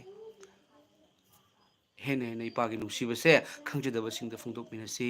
ꯃꯇꯦꯡ ꯄꯥꯡꯕ ꯃꯇꯝꯗ ꯑꯩꯈꯣꯏ ꯆꯔꯆꯀꯤ ꯑꯩꯈꯣꯏ ꯁꯤꯡꯂꯨꯞꯀꯤꯇ ꯅꯠꯇꯦ ꯏꯁꯣꯔꯒꯤꯕꯨ ꯕꯥꯎꯟꯗꯔꯤ ꯂꯩꯕ꯭ꯔꯣ ꯇꯥꯏꯕꯪ ꯃꯥꯂꯦꯝꯁꯦ ꯃꯥꯅ ꯁꯦꯝꯕꯤꯕ ꯅꯠꯇ꯭ꯔꯥ ꯑꯗꯨꯏꯗꯤ ꯇꯥꯏꯕꯪ ꯃꯥꯂꯦꯝꯗ ꯂꯩꯔꯤꯕ ꯃꯤ ꯑꯦꯅꯤ ꯃꯤ ꯑꯣꯏꯔꯁꯨꯅꯦ ꯑꯩꯈꯣꯏꯅ ꯋꯥꯔꯛꯄ ꯅꯥꯔꯛꯄꯗ ꯃꯇꯦꯡ ꯄꯥꯡꯕꯤꯁꯤ ꯃꯇꯦꯡ ꯄꯥꯡꯕꯤꯌꯨ ꯍꯥꯏꯅ ꯍꯥꯏꯖꯔꯒꯗꯤ ꯄꯥꯡꯕꯤꯁꯤ ꯑꯩꯈꯣꯏ ꯉꯝꯖꯕ ꯍꯣꯠꯅꯔꯒ ꯃꯌꯥꯝ ꯑꯩꯈꯣꯏ ꯃꯇꯦꯡ ꯄꯥꯡꯉꯒ ꯍꯟꯊꯔꯣꯏ ꯍꯦꯟꯒꯠꯂꯛꯀꯅꯤ ꯑꯅꯥꯕ ꯀꯣꯛꯈꯤꯒꯅꯤ ꯑꯩꯅ ꯃꯇꯦꯡ ꯄꯥꯡꯖꯩ ꯃꯌꯥꯝ ꯃꯇꯦꯡ ꯄꯥꯡꯖꯩ ꯈꯪꯍꯧꯗꯅ ꯑꯩꯒꯤ ꯑꯣꯄꯔꯦꯁꯟ ꯇꯧꯔꯒ ꯄꯩꯁꯥ ꯇꯤꯡꯒꯗꯕ ꯑꯩꯒꯤ ꯀꯤꯠꯅꯤꯒꯤ ꯅꯨꯡ ꯃꯊꯟꯇ ꯂꯧꯊꯣꯛꯄꯤꯔꯝꯃꯦ ꯄꯩꯁꯥ ꯑꯃꯠꯇ ꯇꯤꯡꯍꯧꯗꯦ ꯑꯗꯨꯒꯨꯝꯅ ꯑꯗꯣꯝꯒꯤꯁꯨ ꯃꯇꯦꯡ ꯄꯥꯡꯕꯤꯌꯨ ꯑꯩꯅ ꯇꯧꯖꯔꯤꯁꯦ ꯑꯁꯤꯒ ꯑꯗꯣꯝꯁꯨ ꯁꯔꯨꯛ ꯌꯥꯕꯤꯌꯨ ꯃꯌꯥꯝ ꯑꯋꯥꯕ ꯑꯃ ꯇꯥꯕ ꯃꯇꯝꯗ ꯄꯩꯁꯥ ꯂꯨꯄꯥ ꯄꯤꯔꯛꯅꯕꯒꯤ ꯍꯣꯠꯅꯔꯛꯄ ꯃꯇꯝꯗ ꯑꯩ ꯈꯛꯇꯅ ꯑꯣꯖꯥ ꯔꯣꯖꯦꯁ ꯈꯛꯇꯅ ꯉꯝꯗꯦ ꯑꯗꯣꯝꯅ ꯈꯔ ꯈꯔ ꯊꯥꯕꯤꯔꯛꯄꯗꯨꯅ ꯀꯌꯥꯝ ꯆꯥꯎꯅ ꯑꯩꯉꯣꯟꯗ ꯃꯇꯦꯡ ꯑꯣꯏ ꯊꯃꯣꯏꯗꯁꯨ ꯄꯥꯡꯒꯜ ꯀꯜꯂꯤ ꯑꯣ ꯑꯩꯒꯤ ꯅꯨꯡꯁꯤꯕ ꯏꯆꯤꯜ ꯏꯅꯥꯎ ꯏꯆꯦ ꯏꯆꯜ ꯏꯃꯥ ꯄꯥꯕꯨꯡ ꯃꯌꯥꯝ ꯑꯃ ꯂꯩ ꯍꯥꯏꯅꯁꯨ ꯈꯟꯖꯕꯅꯤ ꯑꯗꯨꯅꯁꯨ ꯉꯝꯃꯛꯄꯅꯤ ꯉꯁꯤ ꯐꯥꯎꯕꯗ ꯃꯇꯦꯡ ꯄꯥꯡꯖꯔꯛꯏꯁꯦ ꯃꯌꯥꯝ 10,000 ꯄꯥꯡꯕ ꯌꯨꯝ 50,000ꯃꯨꯛ ꯆꯪꯅ ꯁꯥꯕꯤꯕ ꯗꯨꯀꯥꯟ 10,000-15,000 ꯆꯪꯅ ꯇꯧꯕꯤꯕ ꯕ꯭ꯂꯥꯡꯀꯦꯠ ꯄꯤꯕ ꯃꯌꯥꯝ ꯑꯃ ꯇꯧꯔꯛꯏꯁꯦ ꯍꯦꯟꯅ ꯑꯩꯈꯣꯏ ꯇꯧꯃꯤꯟꯅꯈꯤꯁꯤ ꯁꯔꯒꯗ ꯂꯟ ꯃꯔꯥꯡ ꯀꯥꯏꯅ ꯈꯣꯝꯖꯤꯟꯃꯤꯟꯅꯁꯤ ꯊꯥꯒꯠꯆꯔꯤ ꯌꯦꯡꯕꯤꯔꯤꯕ ꯄꯨꯝꯅꯃꯛꯄꯨ ꯏꯁꯣꯔꯅ ꯍꯦꯟꯅ ꯂꯣꯏꯅꯕꯤꯕ ꯑꯣꯏꯔꯁꯅꯨ ꯃꯌꯥꯝꯅ ꯁꯤꯌꯔꯁꯨ ꯇꯧꯕꯤꯔꯝꯃꯨ ꯑꯩꯅ ꯍꯥꯏꯖꯔꯤꯕꯁꯤ ꯈ꯭ꯔꯤꯁꯇꯤꯌꯟꯒꯤ ꯅꯠꯇꯦ ꯂꯩꯁꯦꯝꯕꯤꯔꯛꯄ ꯃꯄꯨꯅ ꯄꯨꯝꯅꯃꯛꯄꯨ ꯅꯨꯡꯁꯤ ꯄꯨꯝꯅꯃꯛꯀꯤꯅꯤ ꯌꯦꯡꯕꯤꯔꯤꯕ ꯑꯗꯣꯝ ꯀꯔꯤꯒꯨꯝꯕ ꯑꯩ ꯈ꯭ꯔꯤꯁꯇꯤꯌꯟ ꯅꯠꯇꯦ ꯍꯥꯏꯅ ꯈꯟꯕꯤꯕ ꯇꯥꯔꯒꯗꯤꯅꯦ ꯑꯗꯣꯝꯒꯤꯁꯨꯅꯤ ꯈ꯭ꯔꯤꯁꯇꯤꯌꯟ ꯍꯥꯏꯕꯁꯦ ꯖꯤꯁꯨꯅ ꯑꯩ ꯈ꯭ꯔꯤꯁꯇꯤꯌꯟ ꯙꯔꯃ ꯁꯟꯗꯣꯛꯑꯦ ꯍꯥꯏꯔꯝꯗꯦ ꯌꯍꯨꯗꯤꯁꯤꯡ ꯐꯥꯔꯤꯁꯤꯁꯤꯡꯅꯅꯦ ꯖꯤꯁꯨꯅ ꯑꯅꯥꯕ ꯐꯍꯟꯕ ꯑꯁꯤꯕ ꯍꯤꯡꯒꯠꯍꯟꯕ ꯑꯩ ꯏꯁꯣꯔꯒꯤ ꯃꯆꯥꯅꯨꯄꯥꯅꯤ ꯍꯥꯏꯔꯛꯄꯁꯦ ꯑꯁꯤꯒ ꯑꯩꯈꯣꯏꯅ ꯇꯧꯕꯅꯦꯕ ꯏꯁꯣꯔꯒꯤ ꯃꯆꯥꯅꯨꯄꯥꯅꯤ ꯍꯥꯏꯔꯣꯏꯗ꯭ꯔꯣ ꯍꯥꯏꯒꯅꯤ ꯃꯥꯅ ꯍꯛꯇ ꯍꯥꯏ ꯑꯩ ꯏꯁꯣꯔꯒꯤ ꯃꯆꯥꯅꯨꯄꯥꯅꯤ ꯑꯩꯕꯨ ꯎꯕ ꯃꯥꯅ ꯑꯩꯕꯨ ꯊꯥꯔꯛꯄ ꯏꯄꯥꯕꯨꯁꯨ ꯎꯔꯦ ꯑꯩꯒ ꯏꯄꯥꯒ ꯑꯃꯠꯇꯅꯤ ꯀꯅꯥꯅ ꯍꯥꯏꯕ ꯉꯝꯒꯗꯒꯦ ꯑꯩꯒ ꯏꯄꯥꯒ ꯑꯃꯠꯇꯅꯤ ꯍꯥꯏ ꯌꯤꯁꯨ ꯈ꯭ꯔꯤꯁꯇꯕꯨ ꯑꯗꯣꯝꯅ ꯈꯪꯉꯕ ꯏꯄꯥ ꯏꯁꯣꯔꯕꯨ ꯈꯪꯉꯕꯅꯤ ꯌꯤꯁꯨ ꯈ꯭ꯔꯤꯁꯇꯕꯨ ꯑꯗꯣꯝꯅ ꯊꯥꯖꯔꯕ ꯏꯄꯥ ꯏꯁꯣꯔꯕꯨ ꯌꯦꯍꯣꯋꯥ ꯏꯄꯥꯕꯨ ꯊꯥꯖꯔꯕꯅꯤ ꯑꯗꯨꯒ ꯌꯤꯁꯨ ꯈ꯭ꯔꯤꯁꯇꯕꯨ ꯑꯗꯣꯝꯅ ꯊꯥꯖꯔꯕ ꯑꯗꯣꯝꯒꯤ ꯅꯨꯡꯗ ꯊꯋꯥꯏ ꯑꯁꯦꯡꯕꯅ ꯂꯣꯏꯅꯕꯤꯕꯅꯤ ꯑꯆꯨꯝꯕ ꯄꯨꯝꯅꯃꯛꯇ ꯂꯝꯖꯤꯡꯒꯅꯤ ꯊꯣꯛꯀꯗꯕꯗꯨ ꯎꯍꯟꯒꯅꯤ ꯑꯗꯣꯝꯗ ꯑꯃꯝꯕꯒꯤ ꯄꯥꯡꯒꯜꯅ ꯆꯪꯉꯔꯣꯏ ꯍꯩꯀꯥꯞ ꯖꯩꯀꯥꯞꯅ ꯆꯪꯉꯔꯣꯏ ꯑꯗꯣꯝꯗ ꯍꯩꯀꯥꯞ ꯖꯩꯀꯥꯞ ꯇꯧꯔꯒꯗꯤ ꯇꯧꯔꯛꯏꯕ ꯃꯤꯗꯣ ꯑꯋꯥꯕ ꯇꯥꯒꯅꯤ ꯃꯔꯝꯗꯤ ꯃꯥꯅ ꯇꯧꯔꯛꯏꯗꯣ ꯊꯋꯥꯏ ꯑꯁꯦꯡꯕꯗ ꯍꯩꯀꯥꯞ ꯖꯩꯀꯥꯞ ꯇꯧꯔꯛꯄ ꯇꯥꯔꯒꯗꯤ ꯑꯍꯤꯡꯕ ꯏꯁꯣꯔꯒꯤ ꯈꯨꯠꯇ ꯇꯥꯕ ꯑꯀꯤꯕꯒꯤ ꯃꯁꯛꯅꯤ ꯍꯥꯏꯕꯗꯣ ꯃꯥꯒꯤꯗꯃꯛꯇꯁꯨ ꯍꯥꯏꯖꯕꯤꯌꯨ थागतचरी पुनमक ईश्वरना लोइना बिबो इसनु मयाम याम यांगना मथंगी वपाव अमगसु पुरगा लाक्सगे आइगी दमक्तसु मयामना हाइजबद निंसिंगबिउ अखोय अमगा अमगा मचिल मनाउनी मचे मचलनी इमा पाबुंग सिंगक्तनी अखोयगी ममा मचागी मरी नुंसिबदो sak उनद्रगसु असिनी मयाम ईश्वरना हाइरिबसे पिबीबा नुंसिबसे जिसु ख्रिस्तना करी हाइगेबु थोम कनोदनी माना हाइबसे थोमासना यीशु ख्रिस्तना हिंगलबा मतुंगदा थोमासना आई यीशु ख्रिस्त की मखुत्ते योपी थाबगी अहोबदो उद्री फाव थाजरोय है यीशु ख्रिस्तना करी हाइरे थोमास नंगनदी आइबु उना थाजदे अदुबु आइबु उदना थाजरिबा मैखोयदो याइफबनी आमेन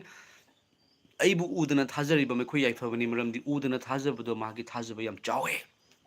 मरम अदुना अखोय ngasi saka saka unadragasu अखोयना थाजबसे असिगी मरीसे सरगदा अचौबा मरी ओहेनबिबनी Praise the Lord. Ishorna adum gana ba kokhan birabani, adum gilang tak na ba fahan birabani, adum Jesu Christa na aigi kan bire hai bu wai ji tatana hai biu Jesu Christa na aigi ana ba fahle aigi agon da nari ba nangon da Jesu na hena chawi nang di Jesu na khongkha da thamkrabani Jesu Christa na aigi ana ba kokhan birabani thagachari pa hallelujah amen haina hai biu ba hen hen shona dom lene bi ba sino Prabhu Jesu da kuram jari amen